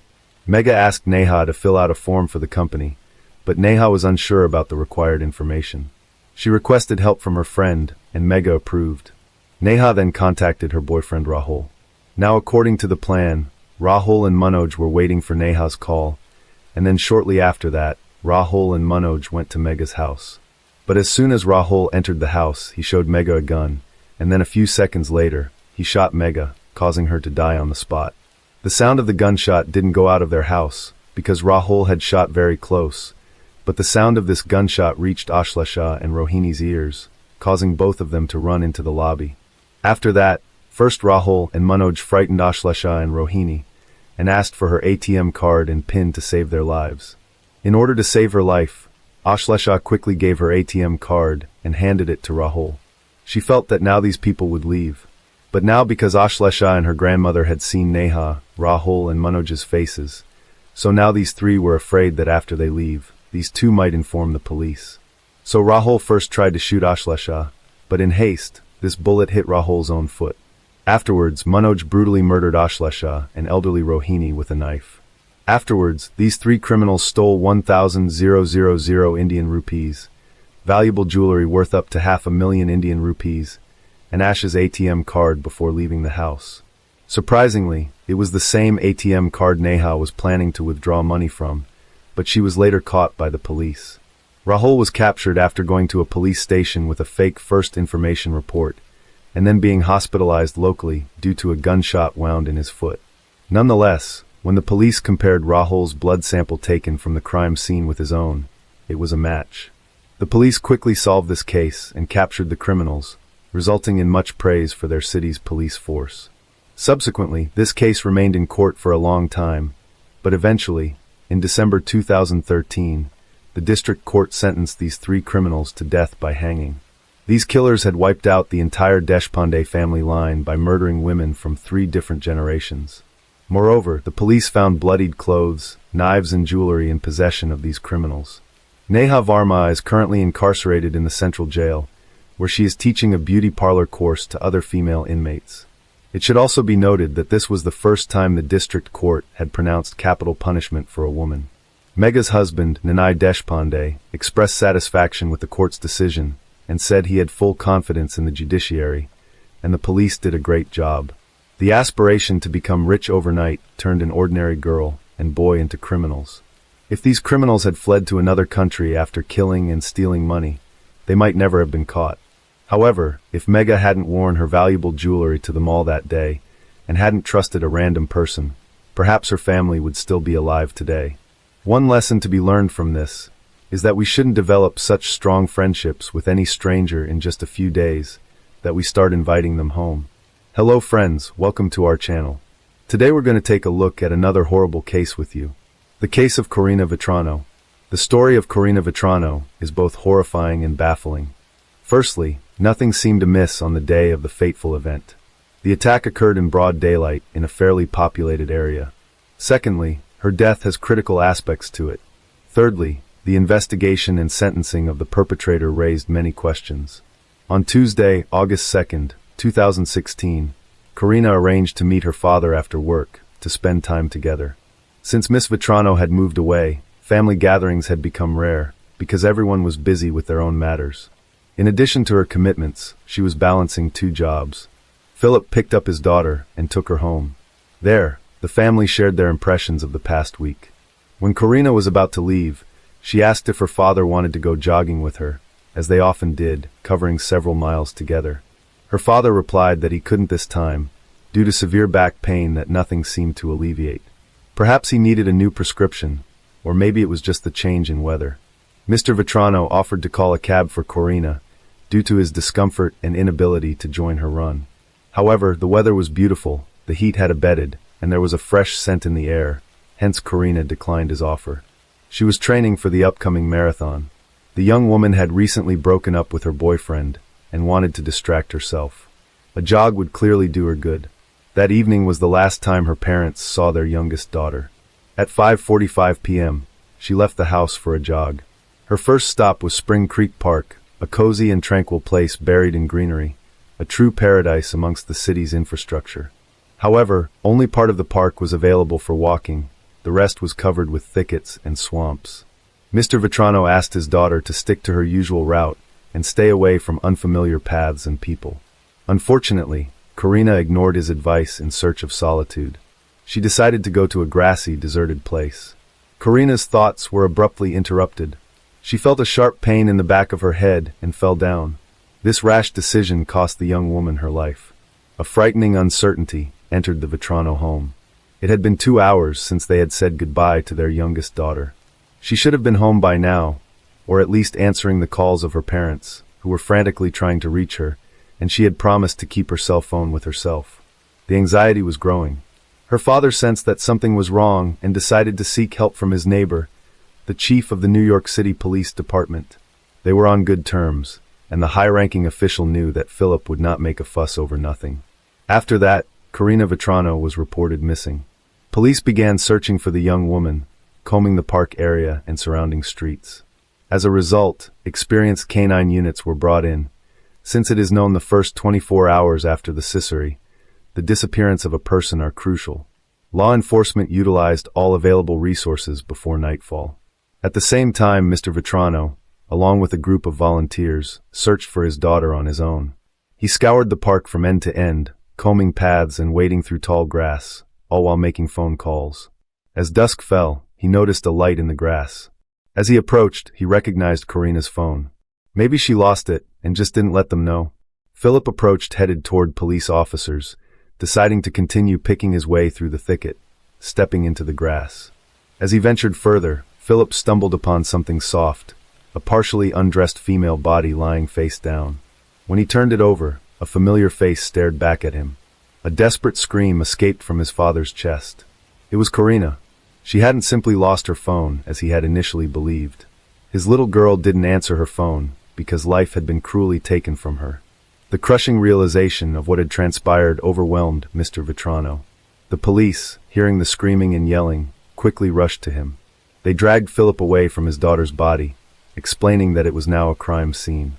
They emphasized that anything in the vicinity could be considered evidence, and implored him not to touch anything to prevent tampering. On the journey home, Mr. Vetrano was lost in thought, tormented by how to break the news of their daughter's death to his wife. Images of past memories flooded his mind. He recalled vividly how on July 12, 1986, in Queens, their second daughter was born. From an early age, Philip had been proud of Karina. She was obedient and well-mannered.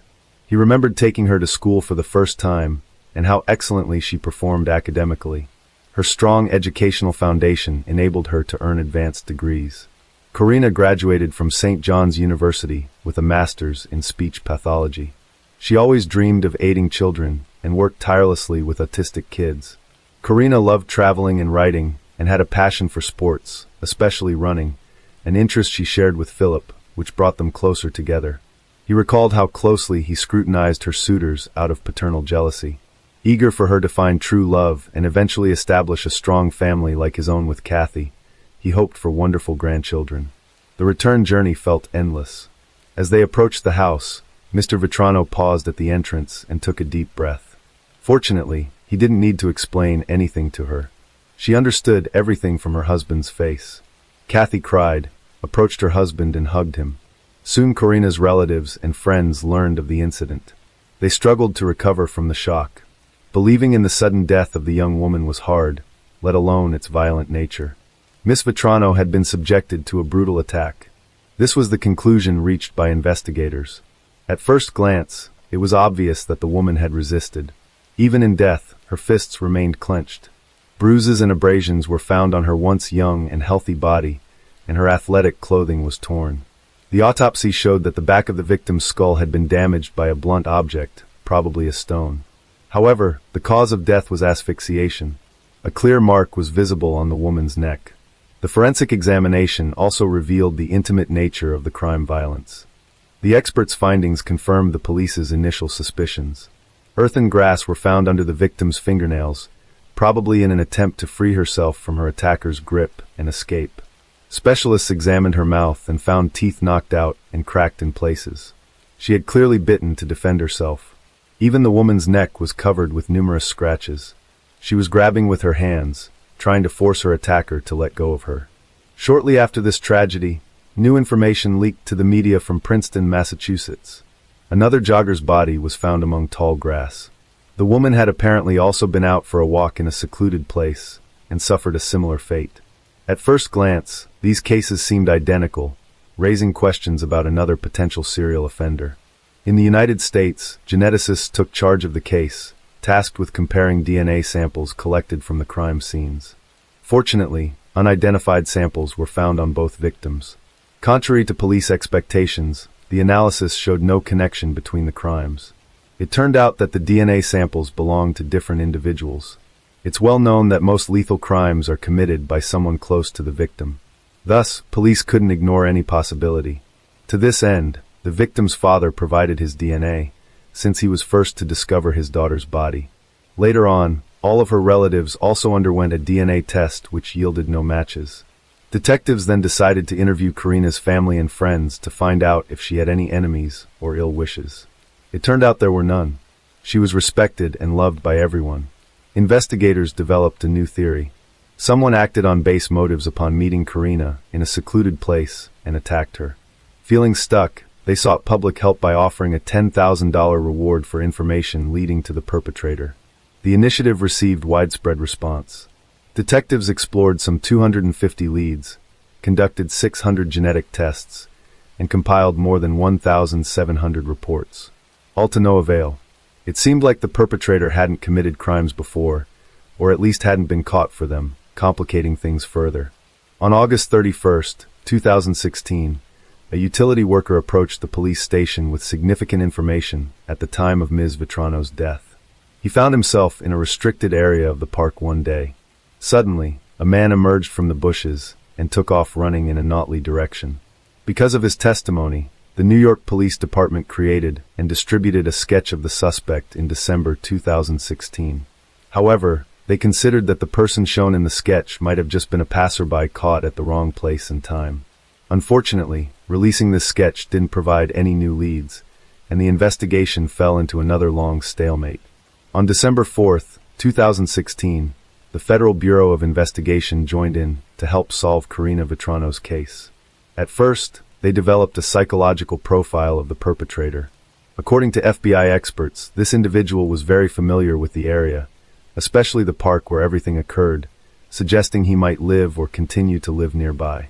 Fearing capture now, he seems to avoid that area. It was evident he knew that the quiet and partially overgrown territory was perfect for hiding his actions. Based on this idea, police conducted screenings among local African American men. However, this didn't bring about any breakthroughs. Let's go in to take a look about Chanel Lewis. Chanel Lewis's life didn't stand out much from other young African American individuals. He lived in one of Brooklyn's low-income housing complexes, approximately 4 or 5 miles from Spring Creek Park. Chanel was unemployed and living with his mother, 3 sisters, and their children. One detail setting him apart was his diagnosis of paranoid schizophrenia. Yet this did not stop him from graduating from a private school for students with emotional and behavioral issues.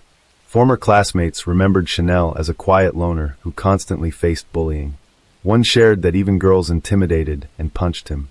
He had no friends. Another peer noted that while Lewis sometimes fought back, he wasn't effective at it and often got ridiculed for his clothing and appearance. Chanel always wore a hoodie and would smirk and walk away when things got tough, earning him the unfortunate nickname, African Lizard. 17-year-old Danielle Munes, a fellow student, described Chanel as a bright student with good grades. He liked to show me funny videos on the bus, she recalled. I never saw him being cruel. Some sources reported that the young man once claimed he wanted to harm all the girls during his time in middle school, even posing the question, "What happens if I bring a knife to school?" Dr. Edward Dana, the executive director of the school to which Chanel was transferred, commented on this. "We received no reports of threats in middle school. During his time at our school, he had no disciplinary sanctions. I never heard him make threatening statements towards other students." Nonetheless, Chanel was a troubled teenager who often experienced bullying. He dreamed of working in social services, aspiring to help those in distress.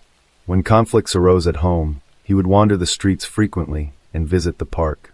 Lewis had several minor encounters with the police, 2 for violations in Spring Creek and 1 for urinating in public in May 2016. Another incident happened when a local merchant reported Lewis for loitering in his store with a crowbar. Responding officers checked Chanel's ID and released him as he had no prior incidents. However, this information was retained by the police and later played a crucial role in the investigation into Karina Vetrano's death.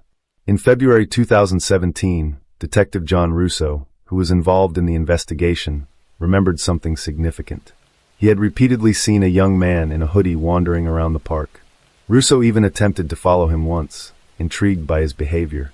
The young man walked slowly and stopped for long periods in front of houses near the park, as if scouting them for potential burglaries. However, Russo lost sight of him when he contacted his colleagues by phone. Following a store owner's report of suspicious activity, a teenager matching Chanel's description came to the police's attention 2 months into the investigation. Detective Russo recalled this wanderer, thinking he might have seen or heard something relevant. Investigators then focused on Chanel Lewis after Detective Russo took a closer look at his file. Chanel's peculiarities had raised their interest. The police began inquiries about him, questioning acquaintances and teachers. It emerged that he had allegedly expressed a desire to harm girls. This news stirred significant concern and suspicion. With no other leads, officers decided to focus on Lewis. It was discovered that during Karina's death, Chanel was not at home. After an argument with his family, he had gone to the park. Upon his return, his appearance was disheveled, his clothes torn, and he had visible bruises and abrasions. When his mother inquired about what had happened, Lewis claimed he had been attacked. His account matched the timeline with a witness's description of a man fleeing the park. Additionally, on August 3, 2016, Lewis's father, a former school principal, took him to the hospital for treatment of severe wounds, mostly cuts, and he also had an injured hand. The investigators reviewed the medical records from that day and found the story plausible. However, they noted similarities between events involving Chanel Lewis and Karina Vetrano. On February 4, 2017, Chanel was brought to the police station and voluntarily provided his DNA for analysis. Detectives wondered if a perpetrator would willingly do this. The interrogation began on the morning of February 5th. Lewis admitted that he was indeed in the park around 5 p.m. on August 2nd, 2016, but clarified he was walking on dirt paths, listening to music, not through thickets. He confessed to encountering a young woman jogging with her phone in her hand. When asked by detectives if something happened when he encountered her, Chanel nodded and quietly said yes. "I was walking in the park, trying to distract myself from a family argument, when I met a woman alone," he began again. "I decided to follow her. When she passed by me, I grabbed her shoulders and threw her to the ground, then hit her face about 5 times so she couldn't scream." He recalled how his punches knocked out several of her teeth, injuring his own hand in the process, echoing details eerily consistent with earlier evidence they had gathered. He also mentioned that the struggle lasted about 5 minutes. Miss Vetrano fiercely resisted by biting. To avoid drawing attention, Lewis dragged her off the path into Tall, where he tried to undress and assault her. She was horrified but kept resisting. Chanel then strangled her until he realized she was no longer alive. When asked if he knew the victim beforehand, he replied, "I did not know her before this. It all happened by chance." The motive for the act was unexpected and bizarre. Loud music played by a neighborhood gang member for hours had triggered Chanel's hatred and uncontrollable aggression. These negative emotions were unleashed on the unfortunate woman, a strange reason indeed. Investigators' confusion faded when DNA comparison results matched perfectly. Microscopic traces found on the victim's body and phone belonged to Chanel. Consequently, the police and prosecutor concluded the case was solved and ready for court. However, the motive still seemed unlikely. It's possible Chanel had noticed Karina before, since he often went to that park.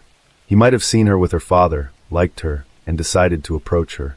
After being rejected, he became furious and attacked her, causing the situation to spiral out of control. This scenario would have been more understandable. On November 5, 2018, the trial against Chanel Lewis began. Despite his previous statements to authorities, Lewis pleaded not guilty, a stance echoed by his family denying his involvement in the crime. The prosecution charged Lewis with ending a life and sexual assault, facing him with a sentence ranging from 25 years to life imprisonment. The debate over Lewis' guilt not only unfolded in the courtroom, but also spilled over into the media. Lewis' defense team stirred things up by pointing out alleged legal violations during his arrest, along with several news outlets. They claimed racial bias and discrimination. However, the judge dismissed these allegations as baseless, emphasizing that the investigation complied with legal standards. The prosecution presented tangible evidence and DNA analysis findings, while the defense argued that this evidence was insufficient and contaminated due to many people at the crime scene, including Karina's father, who discovered her body. Forensic biologist Linda Rosano stated that odds of the DNA belonging to someone other than Lewis were 1 in 6 trillion. The prosecutor also introduced Lewis' phone records, revealing his internet searches on second chances and forgiveness in Catholicism, which raised questions about what sin Chanel hoped to atone for. The release of Lewis' confession video sparked further controversy. His lawyers argued he was under immense pressure, leading to a coerced confession. They suspected police might have fabricated evidence. The recording commenced only after Lewis was pressured, raising concerns that the search of his home violated protocols. The defense suggested that the investigation into Karina Vetrano's death was initially mishandled. With public pressure mounting for an arrest, they argued, Lewis became a scapegoat. The jury was deeply influenced by the defense's compelling arguments. After considering both sides, jurors could not reach a conclusive verdict. On November 21, 2018, the judge declared a mistrial. A retrial was initially scheduled for January 22, 2019, but later postponed to March 2019. Following 5 hours of deliberation during the retrial, Chanel Lewis was ultimately found guilty of Karina Vetrano's death and sentenced to life without parole on July 23, 2019. The defense employed delay tactics by citing an anonymous source to allege misconduct by a juror, suggesting jury pressure and conspiracy. A case that seemed straightforward at first sparked widespread prejudices and fears in society. Karina Vetrano's tragic death affected many, serving as a stark reminder for women to remain vigilant about their safety. Nancy Lagerquist. On the night of Sunday, July 1, 1990, Nancy Lagerquist, a Nikki 7-year-old resident at Riverside Healthcare Center, was last seen alive. At around 3:30 a.m., a care worker witnessed the elderly woman sound asleep in her bed. She was not distressed and appeared peaceful. The care worker closed her bedroom door and moved on to the next room. Nancy had been a resident at Riverside since December of 1988. Born in Hamilton, Montana, in 1902, she graduated high school at the age of 18 and spent much of her life working as an executive secretary. Nancy was an active member of the Missoula Business and Professional Women's Club prior to her retirement. She never married, had no children, and had little in the way of relatives at the time of her death. Those family members, a sister, 2 nieces, and 3 nephews, didn't live near the care home. By all accounts, Nancy lived an ordinary life in the care home. She was unable to walk, and so she required around-the-clock assistance. There was nothing about her background to suggest there was a target on her back at the time of her death. At 4:30 a.m., 1 hour after Nancy was checked on at Riverside on July 1st, a worker checked on her room once more. This time, however, the alarm was raised. The 87-year-old was gone. The 5 employees on shift scattered across the building in an attempt to locate the elderly woman, but there was no sign of her. 11 minutes later, at 4:41 a.m., the police were alerted to Nancy's disappearance. Law enforcement promptly arrived on the scene, accompanied by search and rescue teams. They carried out an extensive search of the home and the surrounding area. The residence was located along the Clark Fork River, and boats, manned by police officers, were dispatched along the water. At 6:30 a.m., the search was called off. Authorities had found Nancy dead near the riverbank, about 30 minutes downstream from Riverside. She had been murdered in a manner that was described by police as ritualistic. The circumstances of her death were violent, stemming from sexual assault with an object. Her body was then dumped into the water. To investigators working on the case, it soon became apparent that they would have their work cut out for them. The fact that Nancy's body had been put in the water had washed away any traces of forensic evidence, and her diaper has never been located. The police have never put forward a theory about the weapon used in the murder, and it, too, has never been found. Detectives soon theorized the culprit had entered and exited through Nancy's bedroom window, which faced the river, as the screen had been cut. However, the perpetrator had managed not to leave behind any evidence on the window, or sill, or in the rest of the bedroom.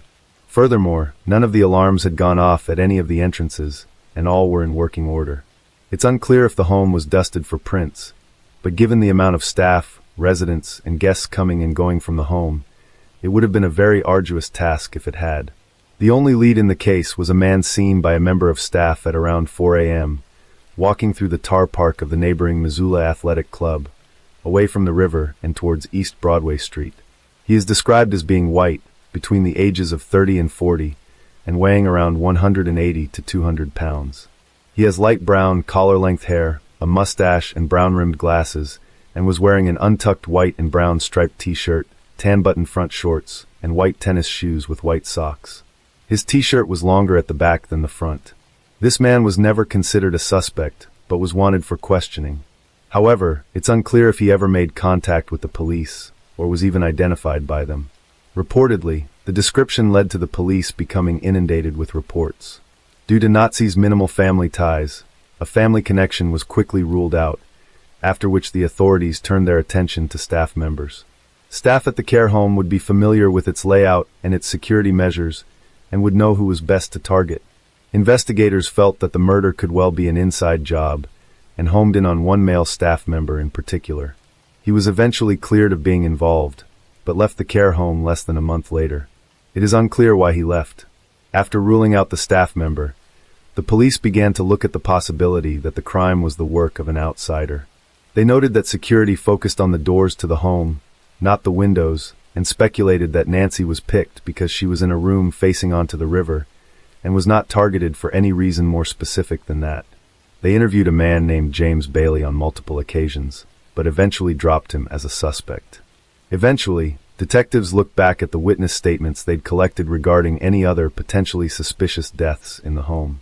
One nurse had drawn their attention to the demise of an 86-year-old woman named Bertha Scott, an Alzheimer's sufferer who was discovered dead in her bed on May 2, 1990. She was put into restraints at night to stop her from wandering off, and because she'd suffered from heart disease, her death was assumed to be from natural causes. Neither the staff nor her family felt her demise was suspicious, except for the one nurse who had noted a bruise on Bertha's neck. She was buried without autopsy. Around the time of death, the care home staff had also noticed that there had been some tampering with the windows of the physical therapy room, although nothing ever really came of this. On the back of the nurse's comments, the police decided to exhume Bertha's body and double-check her cause of death. Her family was shocked when the police announced that she had actually been raped before being strangled to death. Bertha's life was rather different from Nancy's. She had been born in Pennsylvania in 1904 and was married 20 years later. She had moved to Missoula just 2 years before her death so that she could be closer to one of her surviving children. 4 of her 6 children had died before her, though she was succeeded by a vast number of grandchildren. During Bertha's medical examination, it was discovered that semen had been left behind. Although a sample was collected, it was too degraded to produce a DNA profile which would help the police find her killer. From here, both cases grew cold. In 1992, a man at another care home was arrested for sexually assaulting one of the residents. However, he was in prison at the time of the murders. The police also suspected Lloyd Chase Allen of being involved that same year, but he too was behind bars when the crimes were committed.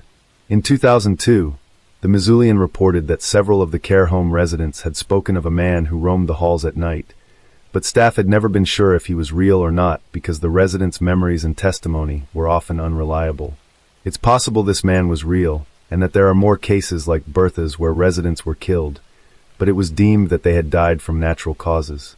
However, without DNA evidence, a confession, or further investigation, it seems likely we will never see this case solved. Kaysara Stops Pretty Places, born on August 14, 2001, Kaysara Stops Pretty Places and her large family were members of various Native American reservations in Montana, including the Crow and North Cheyenne nations. An extremely athletic individual, Kaysara was fond of basketball, football, running cross-country, and wrestling. In her teen years, she had performed in several plays at Hardin High School and participated in the school's choir. She had a big heart and was described as compassionate and loving by all those who knew her. She could often be found tending to stray animals in her spare time. But Kaysira's biggest ambition was to become a performer. She wanted to act and sing, and the future looked bright for the determined team, until her life was horrifically ripped away, shortly after her 18th birthday. Kaysira was last seen on August 24, 2019 in Hardin, a rural town less than half a mile off the Crow Reservation, where she lived with her legal guardian and grandmother, Yolanda Frazier. It's unclear where the teen was aiming to go, but one thing is for certain, she never returned home. She had planned the following day to meet with her mother to visit North Dakota, but she failed to turn up for this get-together. Her family quickly noticed that their texts were going unanswered, their phone calls simply rang, and that Kaysira was not active on social media, which was perhaps the most telling clue of all that something was wrong. Later that day, Kaysira's aunt, Priscilla Boltio, went to report her niece missing to the Bighorn County Sheriff's Office, but was told there was a mandatory waiting period before the report could be filed. This was later proven to be a lie. In Montana, anyone under the age of 21 is considered a minor, and that Amber Alert should have been issued. Instead, it wasn't until August 27th that Kaysira's family was able to file the missing persons report. The police reportedly told Priscilla that the teen was probably out with her friends. There is no record, but following her disappearance, law enforcement attempted to search for the teenager. They also didn't hand out flyers, which may have helped trace her final movements and prompt witnesses to step forward. Priscilla felt that because of Kaysira's troubled past and history of running away, law enforcement didn't take her case seriously. Although much of the 18-year-old's past remains a mystery to the public, it has been noted in recent articles that she had some issues with alcohol. In April of 2019, she was found unresponsive at school because she was heavily intoxicated, and she had to be rushed to the ER. Then, on August 29th, a passing jogger discovered Kaysira's body by a woodpile in the back garden of a home at the intersection of Mitchell Avenue and Rangeview Drive, in the Hardin suburb where she was last seen alive 5 days earlier. The homeowner was out of town when her body was found, and had no connection to the teenager. Kaysira's family were not notified immediately that a body had been found. Reports of a teenager's remains being discovered began circulating on social media, and the family caught wind of the rumors. They began to fear the worst. Priscilla went to the scene to ID the body, but was turned away without being able to view the remains, and the local media were not alerted to the fact that a body had been found. Kaysira's mother, along with Yolanda, then went to the local mortuary so they could view the body on September 1st, but they were informed that the body didn't belong to the missing team, and so the family continued the search. It wasn't until 10 days later it was revealed that the body was in fact Kaysira's. The coroner ruled that she had perished on August 26th, and that her death was suspicious. Her remains were already badly decomposed, so the cause of death could not be determined. Its fixation could not be ruled out. Following this discovery, the teenager's family kept the pressure on law enforcement to investigate the death. On September 12th, Kaysira's mother, Geraldine, was told by Terry Bullis, the county coroner and the owner of Bullis Mortuary, that her daughter's remains had to be cremated in order to be returned to the family. Despite the fact this was against the family's cultural beliefs and would remove the possibility of further examinations of the body. Furthermore, the family had wanted the Dahl Funeral Home in Billings, Montana to handle funeral arrangements, but Bullis made them use his business and ordered Kaysira's cremation before other family members arrived in Hardin. On September 14th, the family located the site where Kaysira's body was discovered with the help of relatives who lived nearby. They had attempted to visit the area a few days earlier, but were unable to because the scene was no longer sealed off and there was no demarcation of where the body was found. At the scene, they performed a ritual ceremony and noted that the area was very visible and had high traffic. A neighbor, Jason Cummings, who had found the body, told the family that the police had removed Kaysira's phone from her pockets, and that he had told them to charge it so her family could be contacted, although they appeared to ignore this suggestion. He too had questioned why the crime scene hadn't been sanctioned off to prevent contamination. 5 days later, on September 19th, the family alerted the media to the case. The Billings Gazette told them that they called the sheriff's office daily for any crime updates and hadn't been made aware of the case. That same day, Yolanda, along with Kaysira's father, Alan, went to meet up with Captain Mike Fuss of the Bighorn Sheriff County's office.